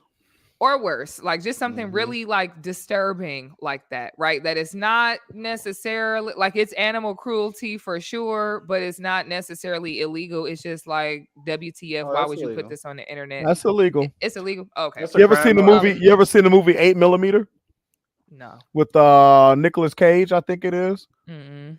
It's a movie Yeah, good about. movie. It's a movie about an I'm investigator nervous. that is hired to find the creator of a snuff film where a girl got killed. That's interesting. Something like that. It was really good. It took him down a really dark path. Wow.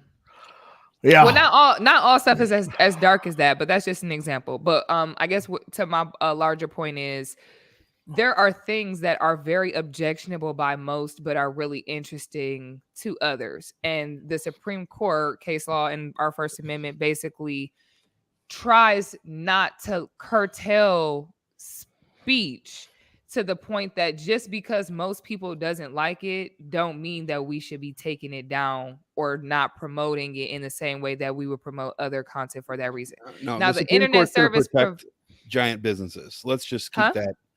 The Supreme Court's going to protect Google and all the other giant businesses. Let's just get that out there. Yeah, Right. And, I and, mean, and, and I'm not anti technology. I'm not anti-internet. Google and YouTube, I have fucking problems with the same problems Mikey has with, a lot of and those creators are have fair. those problems with Those it. are very valid. And it's a selfish thing, right? Like I totally acknowledge that.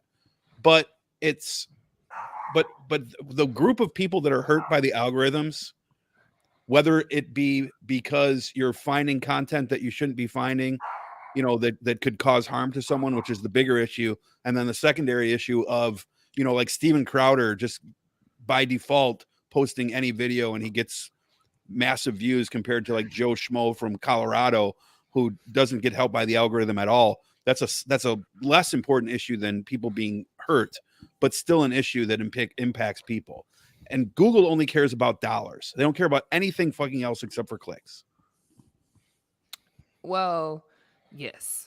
I agree with because for me, any algorithm is always going to prioritize one person over another. You know what I'm saying? Like, I don't know, and y'all can tell me if I'm wrong, but I don't think that the second part is something that we're going to be able to get around. Like, I think it's just like the algorithm is going to reward some people, and even if you change it, it's still going to reward some. It's never going to reward people equally because that's just not going to make them any money. I think the way the algorithm works now, it's not just like, oh, you get like similar content.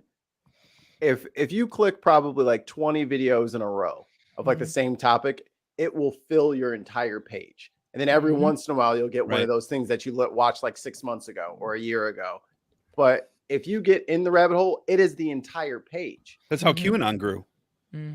So I get what everyone's saying with the free speech and shit like that. This isn't the government stopping you from saying something. This is, I think Google and everybody needs to have that extra layer of oversight, and whether they do it internally or whether we form a committee to do it, it needs to be done because it's dangerous out here in these streets because of the internet. Like it's hard out here for how many times have we seen live people on IG live and then do a drive-by? Like, bro, take their shit down, take their everything down, get rid of them. And I don't want to hear no bullshit about fucking First Amendment right to no.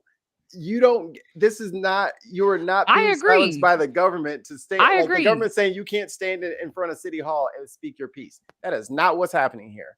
Y'all are getting buck wild. Things are crazy. Things are dangerous. And I don't buck wild. Say what you will about me. I agree. Buck nasty. I just think for me, listen, I'm totally agree with that.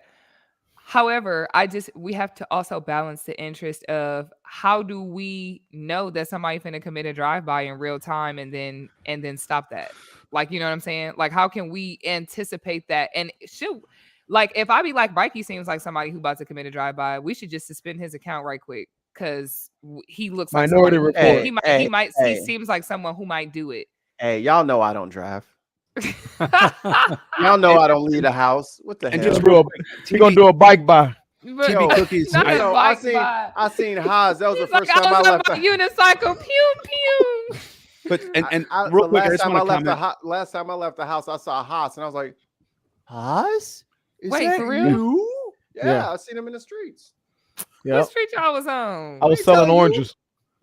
You're trying to dox him online. TB Nice Cookies. try. TB Cookies said, I read your comment. It's a long comment about Oh, sorry. algorithms. I didn't see it. The big, basically your point is that algorithms are a net benefit, and I agree with that. I understand where you're coming from, but maybe it's controversial, but I think that Uppercut the microphone. people's safety is a little bit more important than you making sure that all of your cooking videos, come to the top of your feed. Gotta I save would these like my kids. cooking videos to come to the top of the feed. That would be great. Like, Anna, are you a free speech absolutist? No. Haas? Hell no. Matter of fact, most of the people need to be quiet. I'm like, Amazon needs to stop. Y'all really need to shut up. That's what the problem is. Dilbert, man, you should have kept it. You could have kept Dilbert, all you that should shit. have just sat there and ate your But food, and that's we a- would have still been reading the newspaper. That's a Shut great Move in example, silence. though. That's a Move great in example, though. silence. We just talked about that. That Dilbert, the guy, his podcast got what did I say it was? It went from 2,000 to 40,000, 70,000 views because Google was like, oh, look, now you type in, the word Scott and Scott Allen pops up to the top. Groove Dragon was talking about before, just to bring this back to like using us as an example.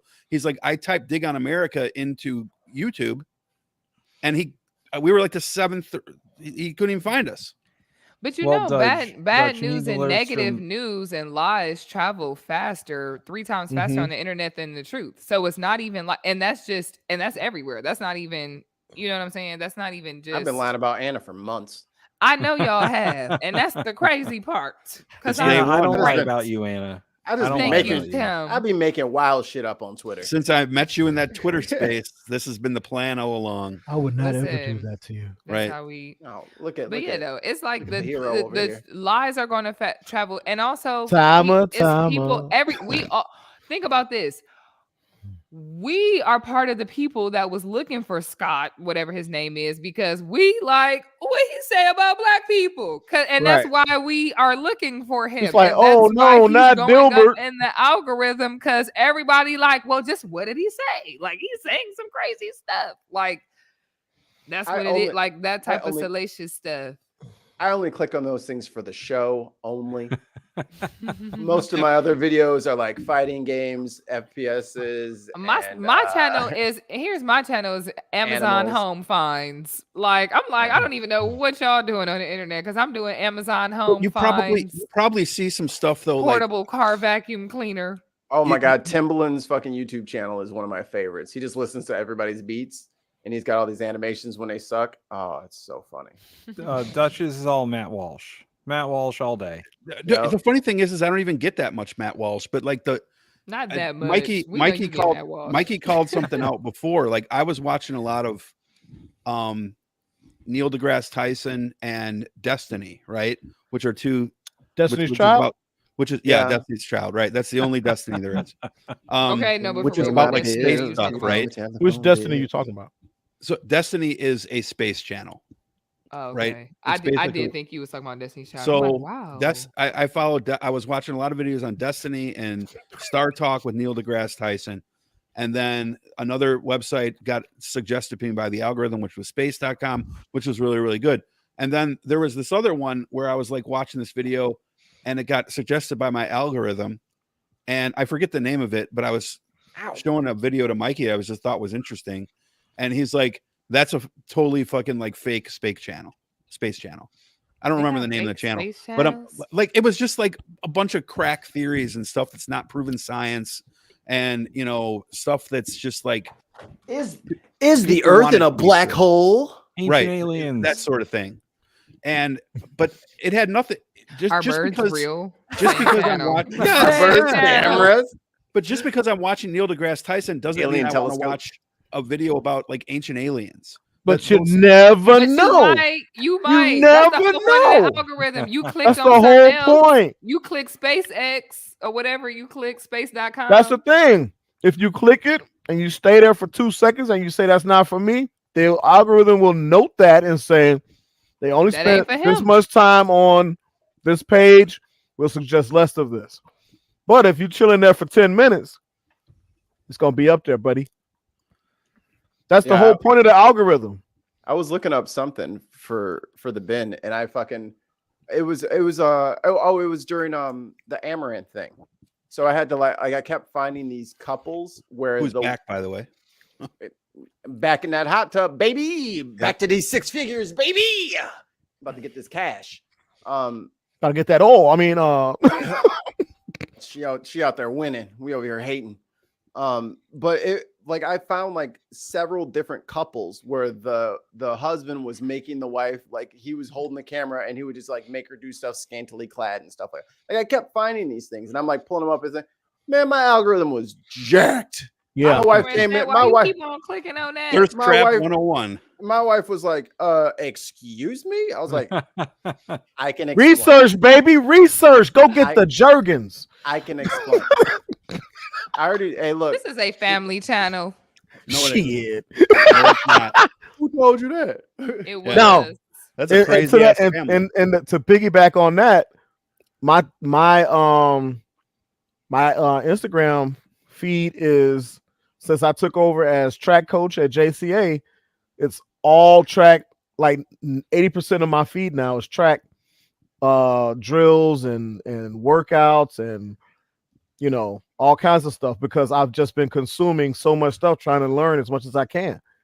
It's crazy, but it within 24 hours, it flips. I wish my feeds would be more diverse. I'll be like, y'all see, I've been clicking on different stuff all year. Stop showing me the stuff from last week. I'm trying, you know what I'm saying? I've been doing more searches than Amazon home finds. Please. Can I Show me complain about something something? else. Can I complain about something? And I got really taken to task in the NBA.com YouTube page and their little comment section. So when they upload their video, because they upload the highlights now. So if you missed the game, you can just go to their YouTube channel, catch the 15-minute version. That's my fucking shit. I could watch all the games in an hour. Oh, we in there. Not That's all good. the games. I could watch all the games in an Yeah. hour. I see all They did the same plays. thing for the NFL. You can watch my son does it. He watched all the NFL games. It's fantastic. And the NFL Oh. sells that same service for what, $8 a month? Then you can get it Gotcha. for free on YouTube. Gotcha. Yeah. Gotcha, bitch. So the problem comes, and where I got all this pushback is they make like a thumbnail, and the thumbnail has the fucking the final score on it. Yeah. or they'll put out the final, they'll do first half, second half, full highlights. But when they upload them bitches, it's in reverse order, so you get the full highlights first with the fucking Jason Tatum shocks him again. When That's I'm because dude, they what are you doing? First of all, you're gonna pay for this. You want to be surprised? Pay for it. Pay for the surprise. Hey, or just don't post them in post them in the order of the game. Don't just post them all because they post them all at once, and then when they pop up all 3 at once, the one that's on top is the full game. I'm like, come on, bro, you killing me. You killing me. They says you gonna either give us the full view, or you ain't gonna be surprised when you see the highlights. Yeah. I thought Spoiler alert. Were Jason Tatum pulls the upset and hits a 3 to win the game. I'm like, what is you talking about? I'm trying to watch it. Damn. Why is You can that still clip watch. You just gonna know the outcome already. Why is that clip above the highlight clip? I gotta Because scroll you're past on the internet. They first of scroll all, past. you didn't pay Listen. for the NFL. What is it? Game day. You didn't I pay ain't for doing that. We had dedicated people paying $8 a month, and you wasn't Hey. one of them. You gonna know the score. Hey, You can I see got- it. You gonna know it. Hey, I got YouTube Premium, so I'm a bitch about the order in which y'all are putting the shit on YouTube. No, I'm that's paying for sure. I'm a paying customer. I'm a paying customer. Where's the manager at? For the first time today, when I bitched at YouTube, I decided to put on there, I might cancel my shit. Of course, they answered real quick. All right, we got 2 more quick topics before we roll. Unless somebody else has something else as well, but I have 2 more quick ones. We lost Tim again. Jeez, get that internet fixed in Connecticut, Spectrum or whoever has his internet. Lori Lightfoot is out. Man, that done got rid of Auntie. She was So- funny. She always got caught doing something funny. She was Well, I cussing, tells the bitch. she was steady cussing motherfuckers out. That's what I was gonna Steady say. cussing everybody out. The biggest thing with her is like, and you know, black women can't do this. White men can do it, and they get popular. Black women do it, and they get yelled at. But she, you know, the stereotype was that she was always starting fights. But nonetheless, she's gone. She's ancient She news. was always wearing them Steve Harvey suits. That's what it was. Dude, You not have tailored at all. no. You have two. That was literally Steve Harvey's suit, and she's like 5'1". You have two. Y'all remember when the Monstars in Space Jam got shrunk? That's how them suits was fitting. And she was funny. Listen, I enjoyed seeing her memes on the timeline for real. Real quick thing before we get into Lori Lightfoot. Everybody do yourselves a favor. My cousin Ashley put me on, so I'm gonna push y'all on. You're welcome. If you're on TikTok, Hogwarts HBCU. Oh seen yes, that. I saw I've seen the that. I've seen that. I saw the strolls. It was kind of funny. The fucking Slytherin step. Oh boy, that Yeah. had me cracking up. I don't know This if dude was I like- appreciate that as an alpha man myself. Come but- on, Slytherin step. They had me dead. Then the Leos came, the Gryffindors. They was tough. It was so funny. I watched that shit for about a good 20 minutes, just crying. Listen, I'm so loud. All right, to Lori Lightfoot. I just want to make sure you're done. And also share the channel, subscribe to the channel if you like. If you have an extra $5, use that Prime membership if you have it. Give us your Um, Bezos bucks. Check out my channel, Tim's channel, Mikey's channel, Anna's soon to be upcoming channel, but you can't follow yet. But so here's the real quick thought on Chicago. I am in Chicago now, but I just got here like this week after living in California and Kevin McCarthy's district for the last 8 years. You see that thing? You see that thing I sent you in the group chat? Today? No, I didn't see it. It was in Bakersfield. No, in the Facebook chat. I'll have to go Mhm. take a peek at it. But I'm back. I had to take. you care have a of runoff dog election in situation. Chicago. Tim, the cheese, had to eat the cheese off of his internet cord. Paul to take care Vallis of versus a Brandon dog Johnson. So here's the interesting thing that I see about this. Paul Vallis, not to be confused with Rudy Salas, but also like Who the Rudy fuck Salas, is Rudy Salas? Making up names now. a fucking California corrupt Democrat, who also, like Paul Vallis, is very They're all conservative. corrupt. In fact, Paul Regional. Vallis has I didn't come like out- what Paul Vallis was saying already. you didn't like. Mm-mm. Well, I'm Paul gonna put Vallis more came out. cops on the street, and Yeah. Let me. I'm like, my man. let me stage it for you, and then you can have the center stage. Paul Vallis is a guy who literally came out and said, I'm more of a Republican than a Democrat. And of course, he got 33% of the vote. You had about 5 people. What was it? Willie Wilson again got like 6%. Yo, he is Black Uncle Joe. He is Uncle Grandpa Willie. I've been to Granddad that Willie. man's house. I've been to his house Granddad on Willie a is few a fucking occasions, and trip. He was there. Yeah, he was there earlier today. But the Granddad thing got is him like, on the the more you wild hang out with him, the more you understand what the fuck he's saying. It's like it slows down, like listening to Twister albums a whole lot. out. Well, to my eye, Paul Vallis obviously is a Republican with a D Right. next to his name. He's a plant. He's a plant. He's a Joe Manchin. And then you have Brandon Johnson, Brandon Johnson, who is a very progressive candidate. And I would argue the most progressive since Harold Washington that's been on the ticket. Let's not Ooh, forget now you better be serious. You talking about evoking comparisons to the great Harold Washington. Harold They Washington. poisoned him. Harold Washington is the only Guys on chicken the shack. only DSA member to ever be mayor of Chicago. And you know, I don't align on everything with the DSA, but Harold Washington, in my lifetime, I've said this many times, we've had one good governor and one good mayor in Chicago, and I'm 48. Harold Washington, Jim Edgar. That's it. Jim Edgar was the governor. He was a Republican. He was a good governor. He was all right. He was all right. Yeah. I don't know much about this PJ fella. Maybe you guys know more because I haven't lived here for the last few years. But Harold Washington was a Who fantastic is mayor. PJ? Hey, a who's lot PJ? of the Pritzker. Oh, JB. Or JB Pritzker, yeah. Yeah. It's like I'm I'm like, like, PJ. I was gonna like, let is it he rock. running? I'm like, Is he maybe running? y'all know something. I don't know. Oh, by the way, speaking of how did PJ, PJ beat out Lori Lightfoot? Just a Speaking of- damn shame, is what. speaking of PJ though, today is National Peanut Butter Day. Who said that? Yeah. That's today. It's just today's It's National Peanut Butter Day. On the second? who Yes. picks? Who picks the days? Because That's they every try. day Make for up me. a day. Tim's down there. Tim knows this. Tim makes his own peanut butter at home. He like crushes You every make your own day. peanut butter? Today I is don't know. National I don't- Stub Toe Day. I don't know what the fuck Dutch is talking about. Tim over I'm there Peanut butter thinking and making. it's cheese Tim giving over there George making. Washington Okay, so Carver. jelly must be the third then. I'm thinking we better be. continuing Black History Month.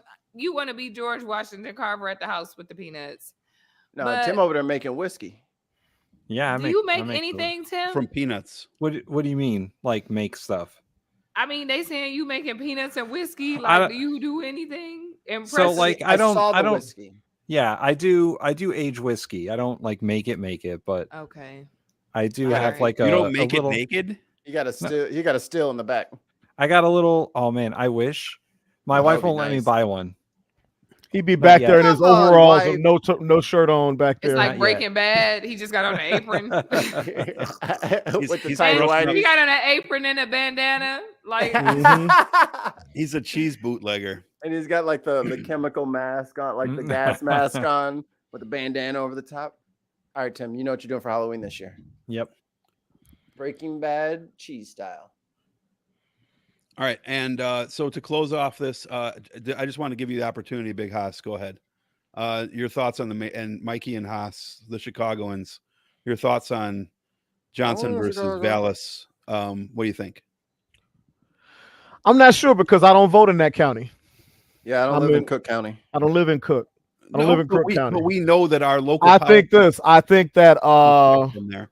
Paul Vallis is a bad choice, but Yep, the other guy ain't gonna win. Vallis is gonna win, that's what I said. and then the leash that was not given to Lori Lightfoot will be given To him. over to Paul Vallis, and he will get all kinds of beautiful support. And because we know already that because of Kim Fox's and Lori Lightfoot's support for police reform and things like that, that there's some cops that a large section of the a pretty good section of the police force was definitely slowing down their response times and things like that. They, Dragon ass. yes, and letting things kind of worse. go because they want someone in office who's going to support them unequivocally. Okay. No matter what. And so how many you can go into the archives and probably print out or look up any number of times that the Chicago police, the police union, wrote an article, or that fucking dude was on TV talking about the lack of support and how it hurt morale so bad that cops don't want to do their job, which is basically a tacit admission that they're going to do like a little work slowdown. Now, I say that knowing that a lot of my fraternity brothers are police officers, and there are a good section of great police officers out there. However, we know that there's fucking dickheads out there in uniforms. Not according to we- Vallis. And we know that there's a good selection of fucking shitbag ass cops. We know this. Okay. Man. I know from personal experience that there's shitbag cops out there. So when your police union chief or president goes out and starts talking about morale being so bad that cops don't want to work, that you know that you're not going to get a talking to or a lot of discipline for, let's say, decreased work product. And or didn't she force him calling to off. Didn't she force him to release that Laquan McDonald footage? I think they did. Yeah. Yeah. That as soon as she did that, that was it. You're not getting reelected. Yeah. That their mission was to make her a one-term mayor. Yep. as soon as she released that tape of them shooting that boy, they were like, she's got to go. Can't have it. Our morale is so Our morale poor is so now. low because we can't go out and whoop ass like we want to. Right. They're over here recording us and shit, and y'all over here prosecuting. Yeah, us. let's make it illegal. Let's make it illegal for the citizen, John Q. Citizen, to record our bad acts. I'll just throw this one quick thing in there, because I don't really know that much about Lori Lightfoot. I was just looking at, because now that I'm back here, I was paying attention today. There is enough. If all the Lightfoot voters go to Johnson, he wins. The question That's is, not going to happen, though. That's not going to happen. So, but because she won only 13% of Johnson's got the teachers union, but yeah, dude's got the fraternal order of the police and every white person. Who's not going to say every white person? That's not facts. Yeah, you don't have every white person. There's a lot of Caucasian population in Chicago that do not like the police. They because they've experienced some things too. Because guess what? Contrary to popular belief, bad cops, they're bad cops to everybody. They're just bad cops to marginalized citizens a little bit more because they know that they likely don't have the resources to combat their violations. I think we're in a good place one way or the other, because number one, if Vallis wins, nothing will change, and they'll get to say, "Oh, look, you have a conservative mayor." So everything will change now, but it won't change. Of course, they'll say he's a Democrat, but he's going to be Mayor RoboCop. Just wait. But if Johnson wins, progressive policies might work, and we'll have to see how much interference that they run. But all right, last topic I got here. Oh, Maggie, I'm sorry, you didn't get to comment yet. Go ahead. I streamed a lot of the debate. They broke it up into 4 parts or whatever. There was a couple people up there. Like, what was Tim? Do you remember that lady's name? I can't remember the lady's name. She looked like who she looked like? New Aunt Viv. Oh yes, I remember that lady. New I Aunt forgot her Viv. name. She looked like New Aunt Viv. Light skin Aunt Viv. Yeah. And boy, she didn't say nothing. I'm over here. I was trying to smoke and like have some good chuckles and like really enjoy the debate. Man, she ruined my buzz in one comment. I was like, damn, you are boring. Boring, Huey. There was a young guy who was talking about some defund the police kind of stuff. He ain't gonna get no traction. He wanted to be the loud one. Like, and Mayor Lightfoot, why won't you tell the truth? Yeah, he got 1.8%. All right, knuckle fuck. And then the one thing I did love was the questions, because if you haven't watched the debate, the questions are better than the answers. Like, it's like, sir, you're 27 years old. Why should the citizens of Chicago trust you to do anything? I was like, oh my god. Like 27-year-olds must be lazy as shit or something. Yeah, that's ageism. Mayor Lightfoot, your approval rating is 22%, the lowest of any mayor ever. Damn. There's just so much shade in every single question. He said, well, 23% of Chicago are assholes. Sir, you have 2 DUIs, one while in office. How should the people of Chicago trust your judgment? I was like, damn. First of all, you running with DUIs, you can't even. He did better than Lightfoot. No, he didn't. Chewy did really good. Chewy Garcia was really good in the debate. Chewy! Oh, Chewy. Yeah, well, his votes might go to Johnson too, but okay. All right, y'all. Before you start, you're out? Go. Yes. Get some rest, young lady. Bye, guys. Bye. Be cool. Later. All right. So last thing, super last thing. COVID lab leak. I'm going to, this story's been out there. I'm going to share my screen. This is just, so I have some thoughts on this one. I'm at the moment just sharing a screenshot of this article. I'll skip to the point in the video that I want to play in a second. But this is the Wall Street Journal article. Are you going to get us in trouble? Yeah, is there going to be like COVID misinformation? Are we going to get in trouble? I should hope we shouldn't. this is a huge story. I should hope we could talk about this. But this is the Wall Street Journal article. It says lab leak likely origin of COVID-19 pandemic. Energy Department now says. Article by Michael R. Gordon and Warren P. Strobel. So that's basically just the article. So here's just one thing I wanted to throw out there. Toss it. First of all, I'm not a virologist. I don't know where the shit started. I just know that it was real. But this Michael B. Gordon guy, Michael B. Jordan's cousin. I just want to put this out there because I was researching him. Girl, I got a blind date with Michael B. Jordan. Oh my God, autocorrect. Girl, this is Michael B. Gordon. Oh, yeah. I'm so mad. So little history on this guy. He's a big manufactured fucking consent guy. He's been talking about the lab leak conspiracy for a couple years. The Department of Energy came out with this report. They expressed low confidence. And low confidence in what? That they said that low confidence that the COVID was the result of the Wuhan lab and a leak happening at the lab. Okay. Why did they make the report? So yeah. Because that's the thing. So Michael B. Gordon breaks this story. And so why do I say that Michael B. Gordon is a common actor in manufactured dissent? Well, he is. Not only has he been talking about this for a couple of years, but also deep dive. He and his co-author were two of the people who were breaking stories back in 2001, 2002 about Iraq having nuclear weapons. Oh, yeah, those ones we found.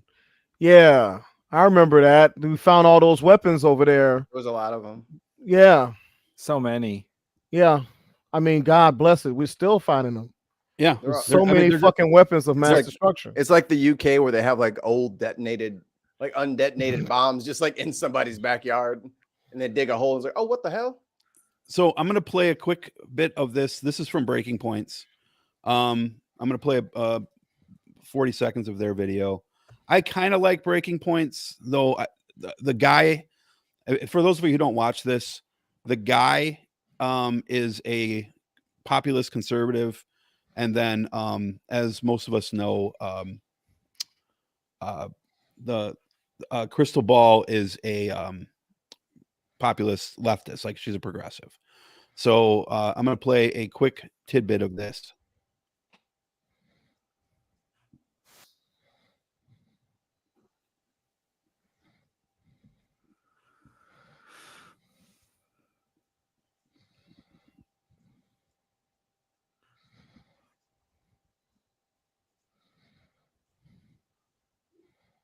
No, that's great. A very interesting video.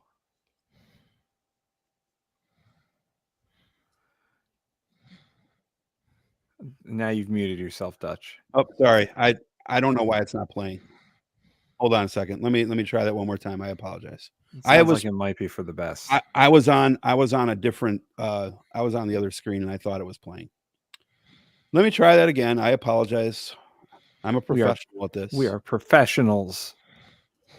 I thought that it's gonna give him a $5 to watch it. All right, here we go. Evidence going to this basically since day one. It was completely covered up by Dr. Fauci, by the Eco Health Alliance, which we'll talk about in a moment, and really a lot of apparatchiks in the media who were afraid that talking about this was racist. And of course, the worst part was that people were taken off of social media, including the Zero Hedge Twitter account. I believe it now has followers, as well as numerous. Okay, my ears are starting to bleed already. Elsewhere, who were outright censored on social media. All right, so never mind. I was going to go another minute later, but you guys are complaining, so I don't want to trigger you. Listen, I just don't want you to get a copyright strike. They're going to strike us one way or the other. All right, so but they're not. Or if we don't play the video, then they won't. Well, a copyright strike isn't going to hurt anything. It's what he's talking about or whatever. Yeah, you're going to get a community strike or whatever it is. But but he brought up the Wuhan lab thing and like how he's like, oh, nobody could talk about this. People would call you that you'd say you were racist if you were talking about the Wuhan lab part. And I'm like, the way that I believe you pronounce his name Sahad, I might be pronouncing it wrong. Breaks us down as like, oh, the left just didn't report that it was that they knew it was a lab leak, and that anybody who said that the virus was from China was racist. That's a terrible fucking mischaracterization, because we don't care if it came from the lab or if it came from a wet market or if it came from some dude's sock. What we care about is the fact that it was real, the fact that it was damaging people. And we do want to find out what the source is. And if you show us legitimate facts that have better than low confidence, we'll be like, okay, there's been 9 government agencies who have covered this. 2 of them said it was from the lab. 2 of them said, and the other was the FBI, by the way, who, by the way, I go to for all of my science news, the FBI. There was 2 organizations, including the CIA, who did not make any determination, and the more scientific agencies of these 17 government agencies who assessed this said it definitely did not come from the lab. So now you've got people saying, oh, we've known this all along, blah, blah, blah. You just didn't want to hear it because you said it was racist. No, dumbasses. What we said was that you implying that it was leaked on purpose by some collusion between Pelosi and Chinese people to fucking cause people to do fucking harm to Asian Americans.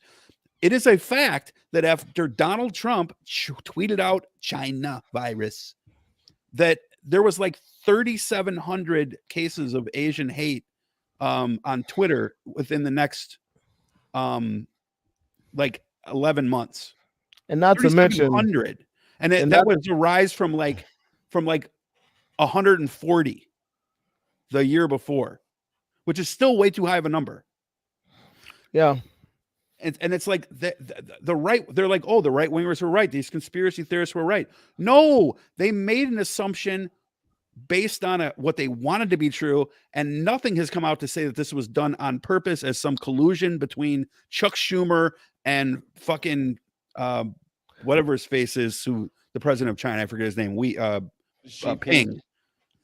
Xi Jinping. Yeah. So I just want to get your guys' thoughts on this story. Again, I don't care where it started. We do want the facts, but that has nothing to do with why people were being canceled. That is totally dishonest reporting by Breaking Points. I think that the thing is that they know that their core audience sees the headline and runs with it. So even though within the article itself it says low confidence, how many people read the article? Which are you talking about? The Wall Street Journal's article, the Wall Street Journal's audience, or Breaking Points? I'm talking about either one when they see that headline. Well, Breaking Points is supposed to be progressive. I mean, they're like, Crystal Ball is on TYT all the fucking time.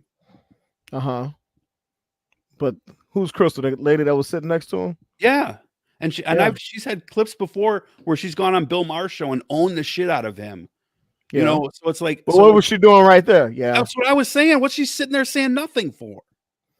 Because what pays, man? What pays? Controversy pays. If it bleeds, it leads. If it's divisive, it's decisive. Decisively decisive. I was trying to come with something. But anyway, you know that. Here's the thing, and this is what is unfortunate about American culture and human nature, I guess in general sometimes, is that the train wreck, the car crash, the house on fire, things like that, that is what draws attention. That is what gets, and in this age, that's what gets the clicks, that's what gets the likes, and that's what gets people paid. The truth doesn't necessarily pay. You know what I mean? Altruism doesn't necessarily. We were just talking about this, is that you know, as black people, the guys out there doing the right thing, they're not on Channel 5. You know, I do like me doing my daughter's hair 99% of the time. That's not on Channel 5. But guess what? If I go out and get a DUI or something like that and run into a pole or something, that'll be in the news. You know, so Frontline. it's just negativity, hatred, and divisiveness pays. It does. You But know, that comes from black people. We're the negative ones. It's liberals and Democrats. They're the negative ones. They just want everything to be so divided. that's why you should just get away from us. You should move to a gated community with a very low black population, because everybody knows blacks hate gates. And if they really hate us, the gates will will protect us. If we really hated you and really didn't like you, like somebody said before, you're lucky all we want is equality and not revenge. Right. Oh, I remember that video. Yeah, that lady was like, fuck all this corporate shit. Like, yeah, you're lucky that black people are out for equality and not revenge. Right. Which we could. You know? I mean, please make the mistake of thinking that because I'm not a conservative that I ain't trained in weapons. Please make that assumption. Yeah, they'll figure it out. You know? You'll figure it out. Yeah. Please make the assumption that only conservatives are 2A people. trained and 2A people and things like that. Please make that assumption that there aren't progressive preppers and survivalists and things of that nature. Go ahead. Do it if you want to. We just don't put the window sticker. We don't advertise. It's not like we're gonna put our freaking AK-47 AR-15 gun family with the little revolver being the baby on our damn car. We're not doing that. We just don't play gun culture. That doesn't mean we don't have. I mean, my identity is not attached to my fucking weaponry. It's not. You know what I'm saying? And that's the way a lot of people are. And that's why a lot of people are gonna fuck around and find out if they run up.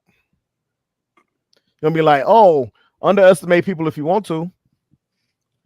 But back to the point is that divisiveness and negativity is far more lucrative a pursuit in this day and age than the truth and positivity and things like that.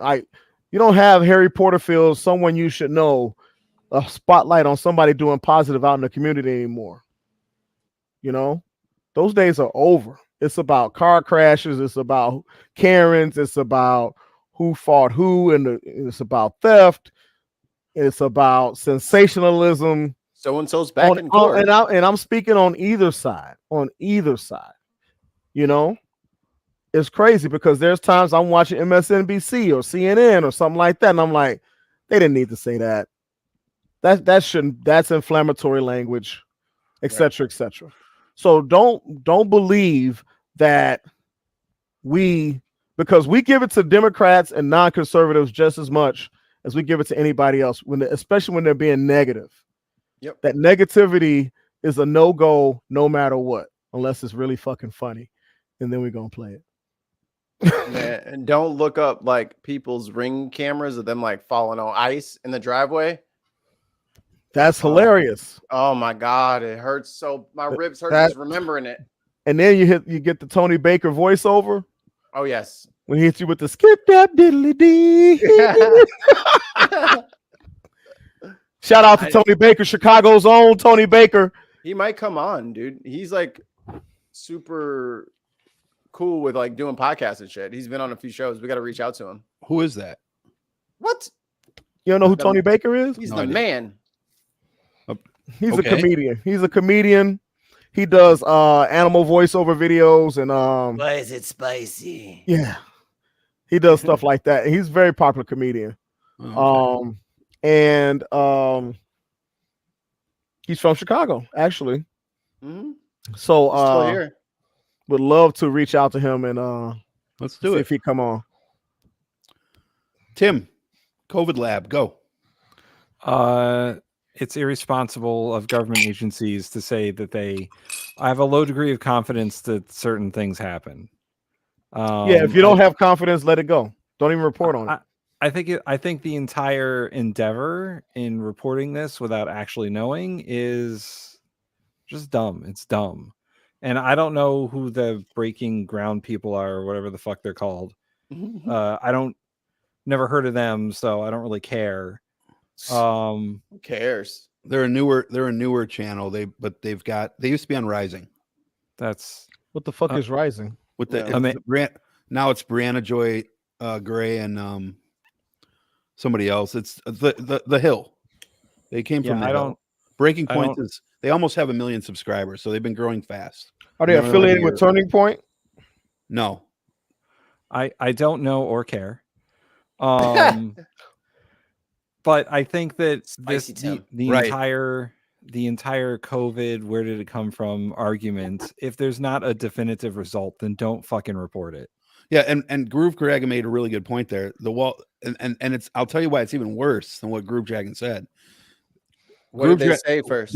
Wall Street. We showed the headline on the screen. So they showed the headline that said that the Department of Energy says, whatever it said, I don't remember exactly what it said, but it implied this as being pretty definitive. Why is the Department of Energy reporting it? That's not their purview. Well, the Department of Energy does oversee some agencies that play in that field. So like, as you know, they don't just concentrate on energy. So that's, I'm okay with that. There's other ones that said there's other departments. I think the Department of Transportation came out and said it had nothing to do with it. Right. So, why are these Department of Agriculture? The Department of Agriculture came out and said that, but a lot of these agencies have reach in different places, right? Like, we know that. Why are these government agencies reporting contradictory things? Like, why are they allowed to? Who's on the oversight on this? Who's saying, hey guys, what the fuck are you talking about? That might be a good thing though, because no, it's not a good thing. One story. It's not a good thing for every department in the United States government to have their own opinion about where COVID came from. That's not good for the public. That's not good for the executive branch, and it's not good for the country to have every department give their opinion on where COVID came from. It's stupid. Yeah, well, they're doing this, but you know why they're doing this. You understand the reason why they're doing this. I have no idea. Because the House is going to fucking call them all up and investigate them. And now that McCarthy's in charge, and basically have them all testify as to what they all knew and didn't know. So they're getting ahead of the game and releasing these reports. That's why this is happening. But why? Because the Republicans run the House. So? And they're going to subpoena them. So they don't have to go. They didn't go. Yeah, Trump ain't got to go. They'll show up. Yeah, but fuck off. They're not gonna play the Rudy Giuliani game. But why not? Why not? But real quick, let me just tie up my point to what Groove Dragon said. The Wall Street Journal article had a sensationalist headline that seemed to say something was undoubtedly true. Mm-hmm. When they have a paywall, so they know 90% of people who see that article aren't going to even be able only going to see the details. Right. They're going to be like, oh, well, I read the headline in the first 2 sentences, and then the paywall came up, so I'm good with that. I must have been right all along. And then it's going to go out on Twitter, and in that case, Tim's exactly right. And Groove Dragon was right in his analysis of that. So, but again, the author, let us not forget, this guy has a history of manufactured consent, all the way back to the Iraq War with reporting bullshit information. This might end up being true, but it's not that but he's got a history of working on behalf of the fear of American enemies. And let's not beat around the bush here. Anti-China sentiment is something that America loves doing. Just like they love doing anti-Iraq and anti-Russia, etc. Well, So Russia does make them out to be themselves. Russia, in their case, deserves it quite very often. much. So a broken clock is right twice a day. Sunshine on a dog's ass every once in a while. Unless it's a digital clock. Then you're just is it blinking 12s or is the it just media? I mean, the Washington Journal, or what is it? The fucking Wall Street Journal. That's a fucking rag. But the media left, right, and center is sensationalist anyway. Like Haas was saying, it doesn't matter who the media outlet is. They want to report things that'll get the most eyeballs and the most clicks and whatever. So I largely ignore headlines because they don't mean anything anymore. Nope. It's all clickbait. Yeah. To beat the algorithm. But once again, like, even if the Republicans are going to threaten to pull these people into hearings or whatever, why have 10 reports coming out saying different things? You know, if the Republicans are going to bring it out of them, then whatever. But it makes the executive branch look dumb. Mm-hmm. Yeah, and one last thing on this, and this goes for all 9 agency reports. Anytime that you see a report and it's not peer reviewed, Act like Isaac Hayes and walk on by. I'm not saying ignore it, but let's admit it's not fucking peer reviewed. I think there's a difference between an academic study and a report from a government agency. Not when they're reporting on when they're reporting on science, though. Yeah, but there's no peer review process for government reports. Right. That's true. It's just typed up by somebody. But you've got a lot of peer-reviewed articles that are either completely lying to us and the entire community is lying to us, which is highly unlikely. Or once again, what do you mean by peer-reviewed? Peer-reviewed. It goes through the peer review process within the scientific community or the academic community, the community of academia. Well, what articles? They're not articles, they're studies on the origins of COVID, and basically saying that there's a number of them which I can post into. I don't have them handy, but I can post some of them into the video on YouTube when this uploads, that have said that the odds that it was manufactured are very, very low. There are others that say that it's possible. There was one interesting one that said that it just didn't match up with like I think the way that they said it was, I'm paraphrasing here, like it didn't match up with the way that evolutionary biology would be predicted to work, which is intriguing, at least. Here's how studies and peer review works. Basically, someone you put tries it on Metaverix, and then it goes on to Twitter. Yeah, someone tries to prove a hypothesis, right? Whatever it is, the hypothesis here is was COVID released from a lab? We'll say that's the thing that they're trying to prove or disprove, and then the study will come out saying one way or the other, and then other scientists in the same field try to recreate that to either prove or disprove the study that was originally had. So you will have some studies that say that their hypothesis or their conclusion was wrong, and then others will say it was right. That's how that whole thing works. So it's really when a consensus happens that you actually get, like, there is no 100%, hypothesis is perfect. That doesn't exist. And there is no consensus on this, to be fair, either way. That's why it's a hypothesis. It's always theoretical. Right. Well, if there is no consensus, then why is all of these government agencies to like, why are all these agencies putting out shit when y'all don't even know yet? Y'all haven't come to any kind of agreement, but we'll just keep putting things out because the Reds are in charge now.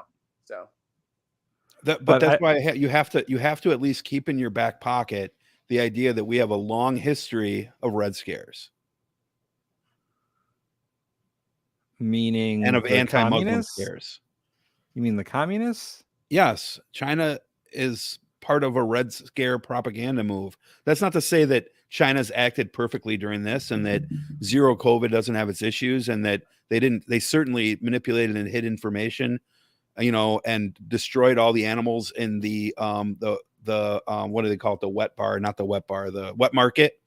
Like, so that we couldn't never go back and do the testing. That stuff's all true. And that's stuff you can be critical of China of. However, the United States government, just the fact that a particular foreign entity happens to be communist or socialist or perceived as such, opens the door for them to do propaganda against them. None of this is a secret. Well, I don't think it's so much. I mean, it is probably some of the communist stuff, but it's more that the Chinese government is an authoritarian government. And we love authoritarians. We prop them up all the time. Look at Latin America. You're missing the point. Look at Trump. It's not, there are plenty of socialist governments out there, right? The Chinese government is specifically anti-American. That's the point, is that China sees us as a threat to their economy, and we see them as a threat to our economy. How is that? How are we? How does China see us as a threat when we're their number one consumer? Right. And But if that were to change, they'd have serious problems. Also, we're in competition with China for energy all the time, every single day. We also are protecting Taiwan, which China does not like specifically. That's for sure, right?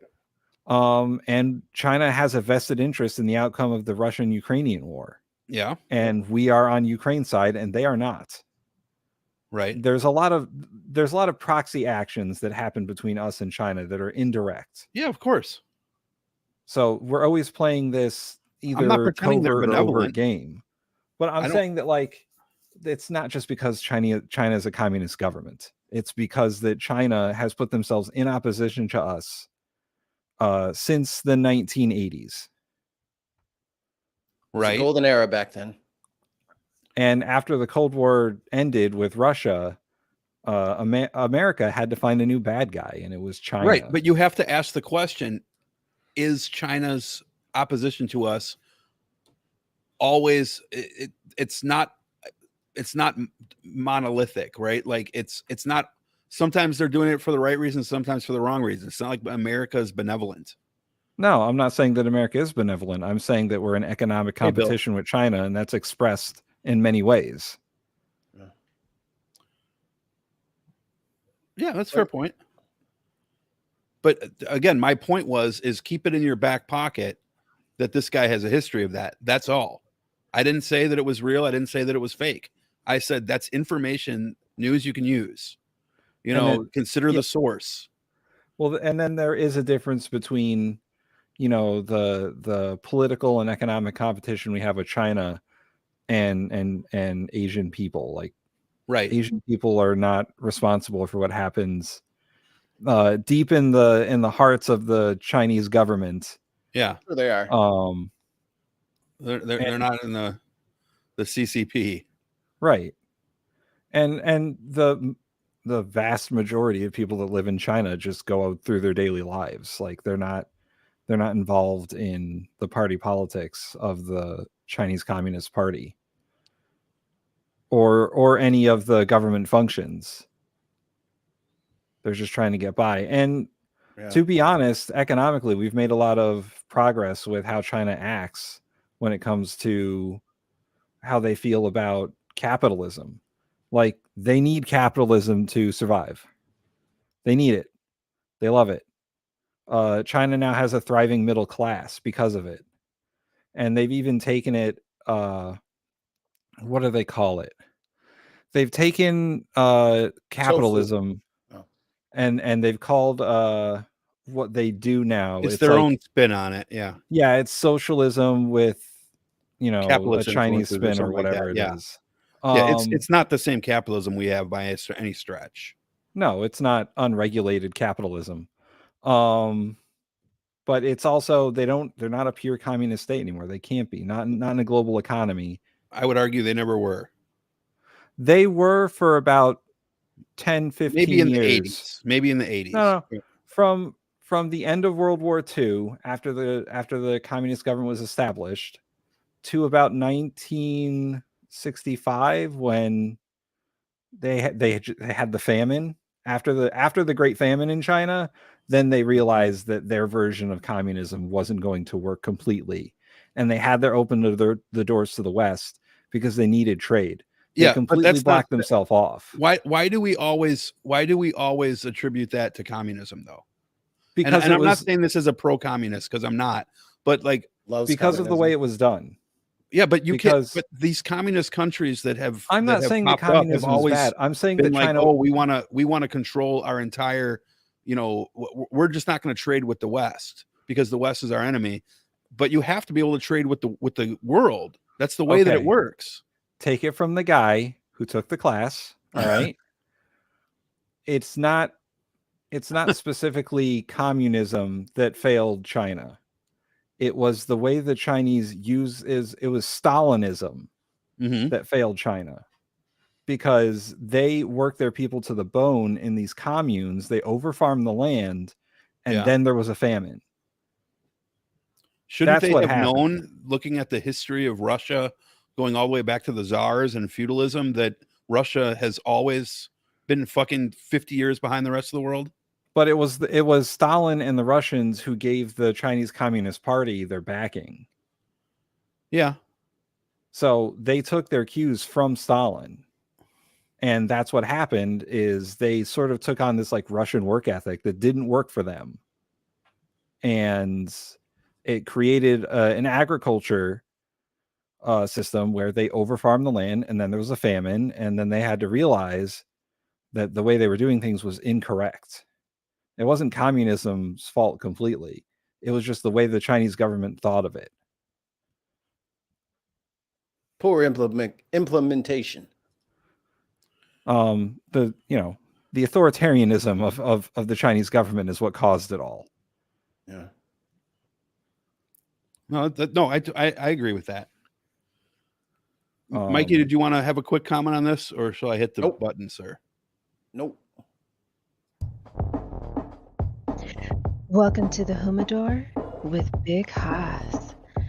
Find out what Haas is puffing and drinking tonight. If you try his suggestion and you die, that is natural selection. And the DOA podcast is not responsible for you being weak fucking sauce.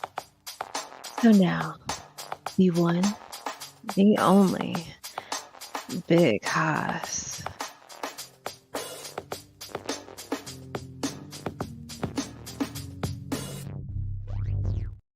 Hasta ding dong, what you drinking, what you smoking on?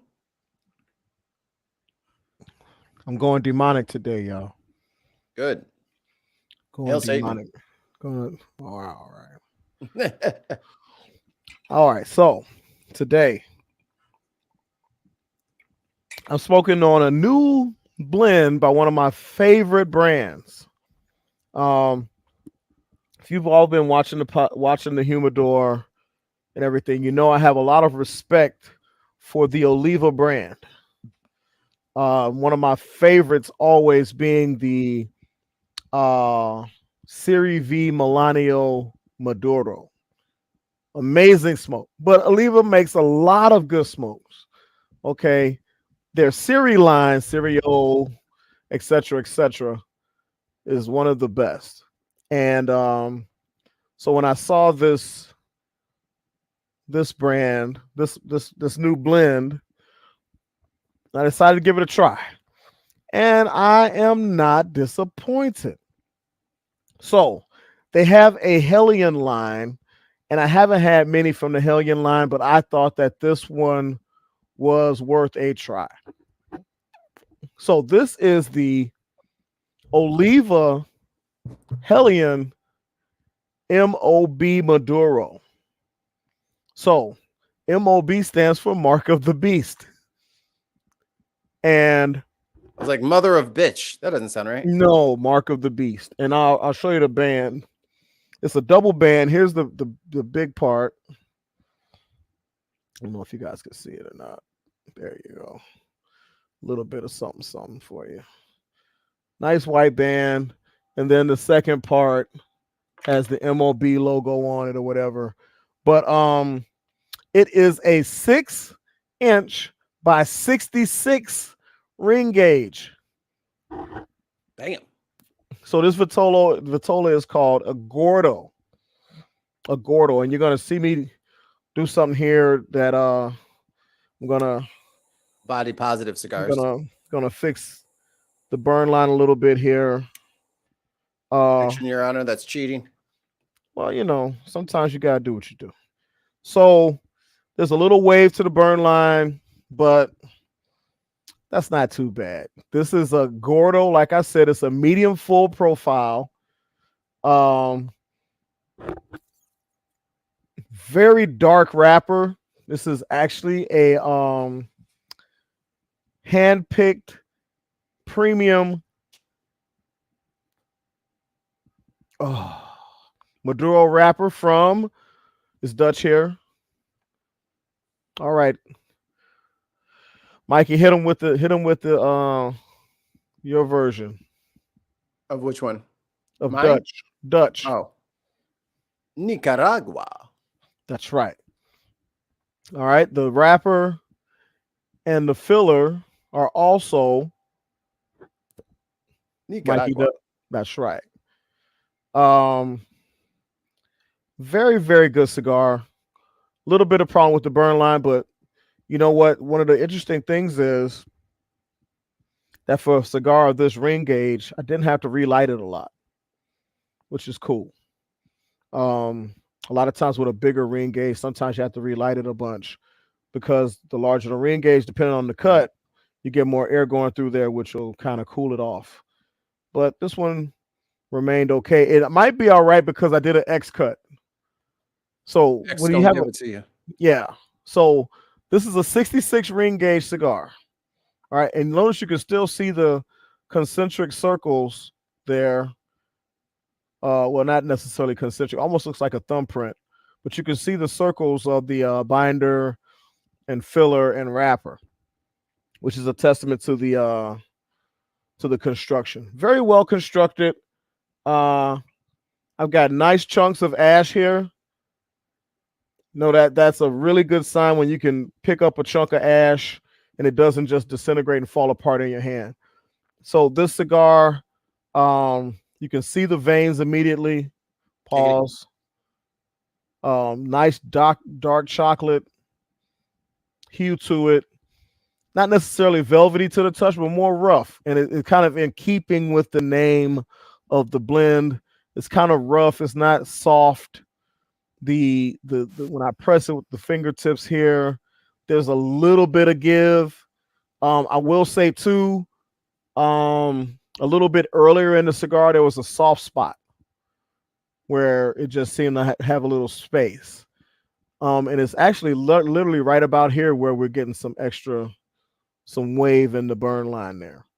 So I can still feel a little part of it right here. There's a little dip. But overall, the construction is really good.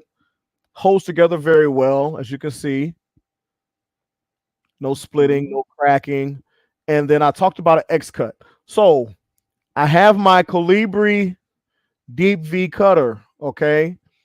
And if you can look here and look here, you can see that the hole here is not necessarily as wide as this. Right. Right? So when I went to cut it, this is usually a deep V cut, but if you look here, you can see that that's not that deep. So what I did was, what that did is that affected the draw a little bit. So what I did was instead of cutting it once, I cut it twice and made a little X. Okay. And that really opened up the draw for me where it wasn't, I don't like necessarily to do a guillotine cut on cigars of this girth, giggity. Because then you got a lot of air every draw coming through the cigar. And it makes it burn a little quicker. And it heats up the tobacco more each puff. So I like a little bit of a kind of a limited draw. Limited draw only. You know? And produces a nice amount of smoke. If I were to take a deep pull on it, and it would be a nice cloud of smoke. But I'm learning and practicing my my short puff game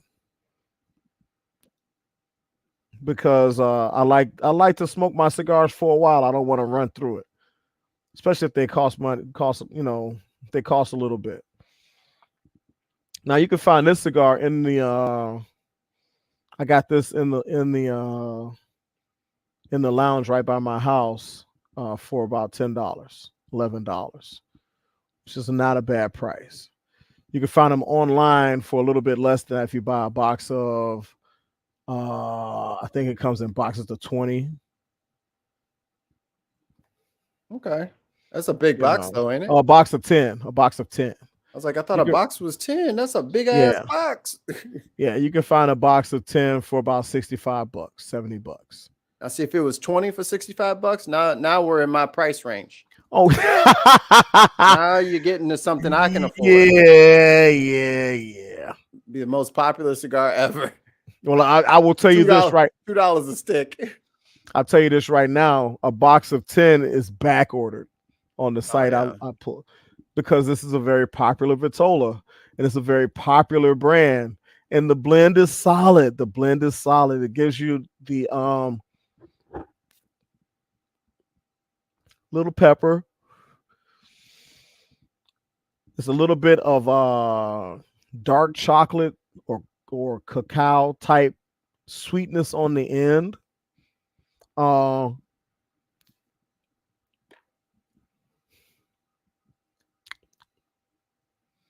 Little bit of a woodsy note.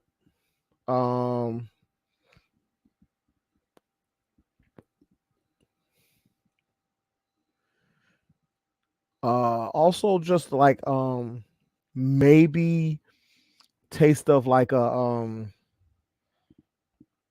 cashew or something. Maybe cashews have a little sweetness to them. Mm-hmm. So there's like a little bit of sweetness on there. Now what I did was I paired it with my Uncle Nearest 1884. That rough of a day, huh? It's been a day. It's been a day. 93 proof. You know. Oof. Now I had the chilling cubes in here, but I went with the chunk when I switched over. So like a good ice chunk. Take a nice little sip. Let that roll around the tongue a little bit. Oh, pause. Then you take a puff, and wow, the spice really punches up.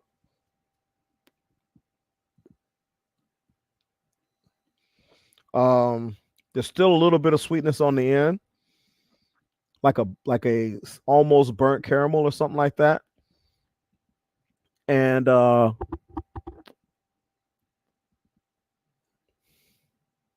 woodsy note stays, but some of the other sweetness kind of goes away a little bit. But Uncle Nis is a very strong whiskey.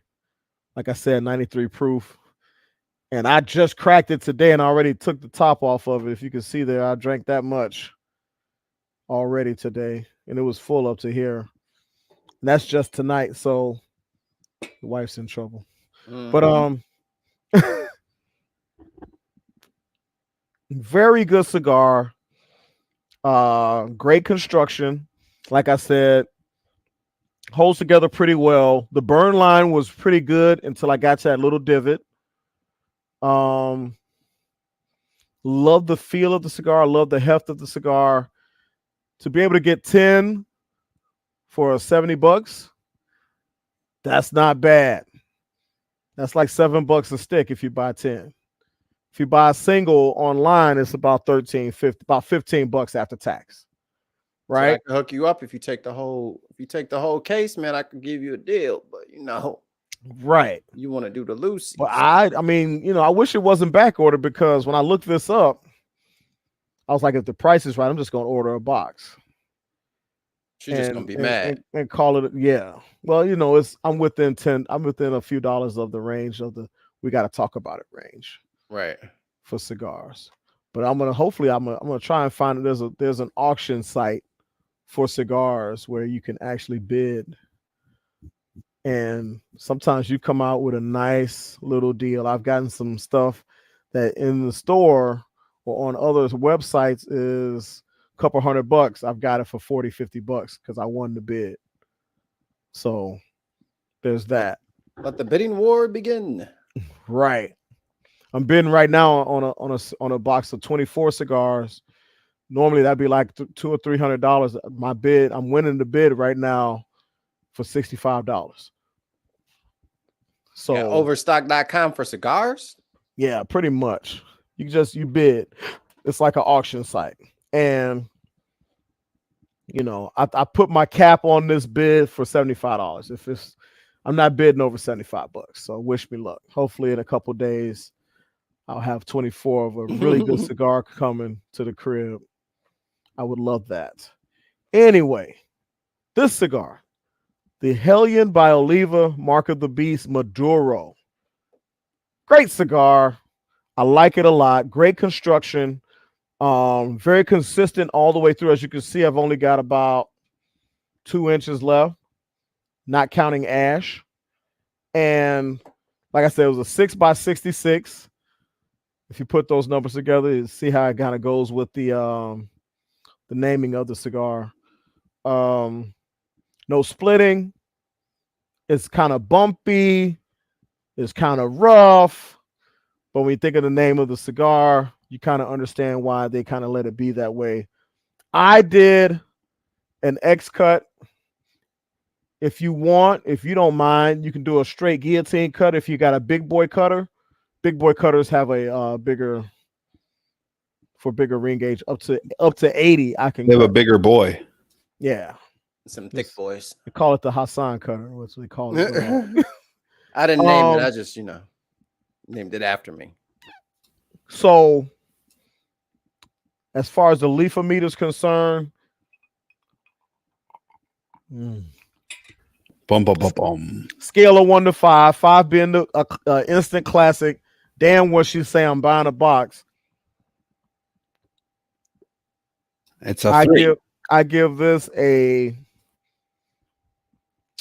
4.8. 4.8. I wish I had a different. I wonder if there's a big boy V cutter, because all the big boy cutters I've seen are always guillotine. If there's a cutter out there with the, and if you smoke cigars and you know of one, if there's a cutter out there that handles girthier cigars, that's a V cut, not a guillotine, please reach out and let us know, because I need one of those in my life. Because in the summertime, I like a fat cigar. I smoked the CAO 660. I'll probably be smoking some of these in the summertime. So let me know. Summertime. 4.80. I will tell you this. This is not necessarily a cigar that you want to smoke on an empty stomach. You don't want to smoke on an empty stomach and pair it with a strong whiskey. You pair it with a strong whiskey and you're a novice smoker, you're going to feel some kind of way. Okay, I'm just letting you know that now. You're going to be turned. Better eat something. Take your time. Puff it slow. 4.80. I like it. Thank you for listening. Let us know. Let me know what you think. If you've had it or if you plan on having it, let me know what you think about it. I appreciate you. All righty. Yeah. Another successful humidor. I guess that'll do it. We'll bone out of here and raid out. Bone out of here. Whoa. Bone on out of here. Go to some other unzonked channel. He's still trying to make a thing, y'all. I will. Yeah, I was telling him last night on his thing that like it's just not gonna work, man. That's not how things get started. You can't. That's like it's like making your own nickname. You gotta put the pussy on the meat rack. Yeah, put the pussy on the chain wax. Somebody called themselves a patriot and it stuck, so you never know. I'm telling you, no. You got. I got a question. I got a question real quick. Stop trying to cancel me. Real quick. Zonked is not going to be a thing. The Groove Dragon, the cutter I have is a Calibri. But are you saying that this is a bigger cutter? Is that what you're telling me? I'll check it out. Groove. If you can hook it up, if that's the one, I'm loving it. Can somebody cut and paste that and send that to me? Because every time I go over it just goes to show. Anyway, yeah, have y'all seen the picture of MTG where it looks like she only has 3 toes? Yeah. Oh, you know what? Is that real? I wonder if that's real. Because I'm like, wow, what has she been through? Or is she one of the list of people she claims Democrats can be? Speaking of MAGA politics, real quick, I know we're gonna head out of here, but I totally forgot. Did you guys see that DeSantis kicked a bunch of Trump supporters out of his book event? Yeah, he had security escort anyone with Trump stuff on them out. He's so And fucking stay done. out. Like, it's over for him. Like, You that's think so? They're yeah, he's separating not from him. he's not running. Because let me tell you something. All DeSantis' supporters also like Trump. That's not true of Trump supporters. They don't also like DeSantis. I mean, he's probably going to split them, but it's not going to be enough. That was a bad move by him to do cancel culture within a Republican circle. I'm interested to see how that goes. It's very tasty. I love watching it. But the Republican primary is just going to be them eating their own. Like, Yep. we all get that, right? The Nikki Haley's and the Ron DeSantis's and everyone, they're all going to try and take their shots at Trump because that's going to be the popular thing to do. But they're eventually going to split whatever vote is anti-Trump, and Trump's going to like sashay his way into another fucking nomination. Probably. Is there a way to normalize calling Yes. Nikki Haley by her birth name, or would that Not be without wrong? without being racist. Yeah, that's true. Yeah. I mean, you could ask Mr. Zonkt over here. He could probably do it for you. I don't know what her birth name is. I don't care. There's no way you'd get it right. Let's just say that. It's like 14 syllables. There's a bunch of THKN. There's a lot of consonants, I think. Yeah, it's mad consonant J's and R's all over the place. It's a perfect storm. Pull up the name, Tim. All right, so we'll raid out of here. Folks, check us out. Let me say it real quick. Yeah. Nimarata Randawa. That's not that bad. Ain't no way he sticks to landing on that. So instead of Nimarata, she went by Nikki. And instead of Randawa, she went to Haley. Haley's in her name. Okay. She has like 4 names. Okay, yes. But I think that the Nikki part is what she just kind of changed it to. Yeah. Was she married? Did she get married and that's the husband's last I'm name? pretty sure she's married. Yeah, her husband's name is Michael Haley.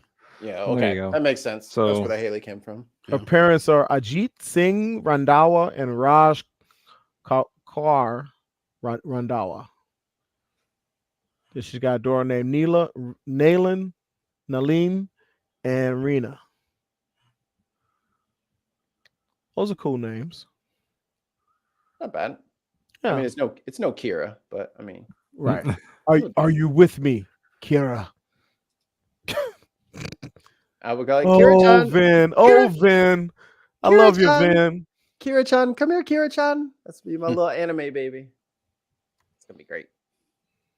All right. Do you guys have All right. anywhere you'd want me to go, Vic or Mikey? You can Any go small to streamers? hell.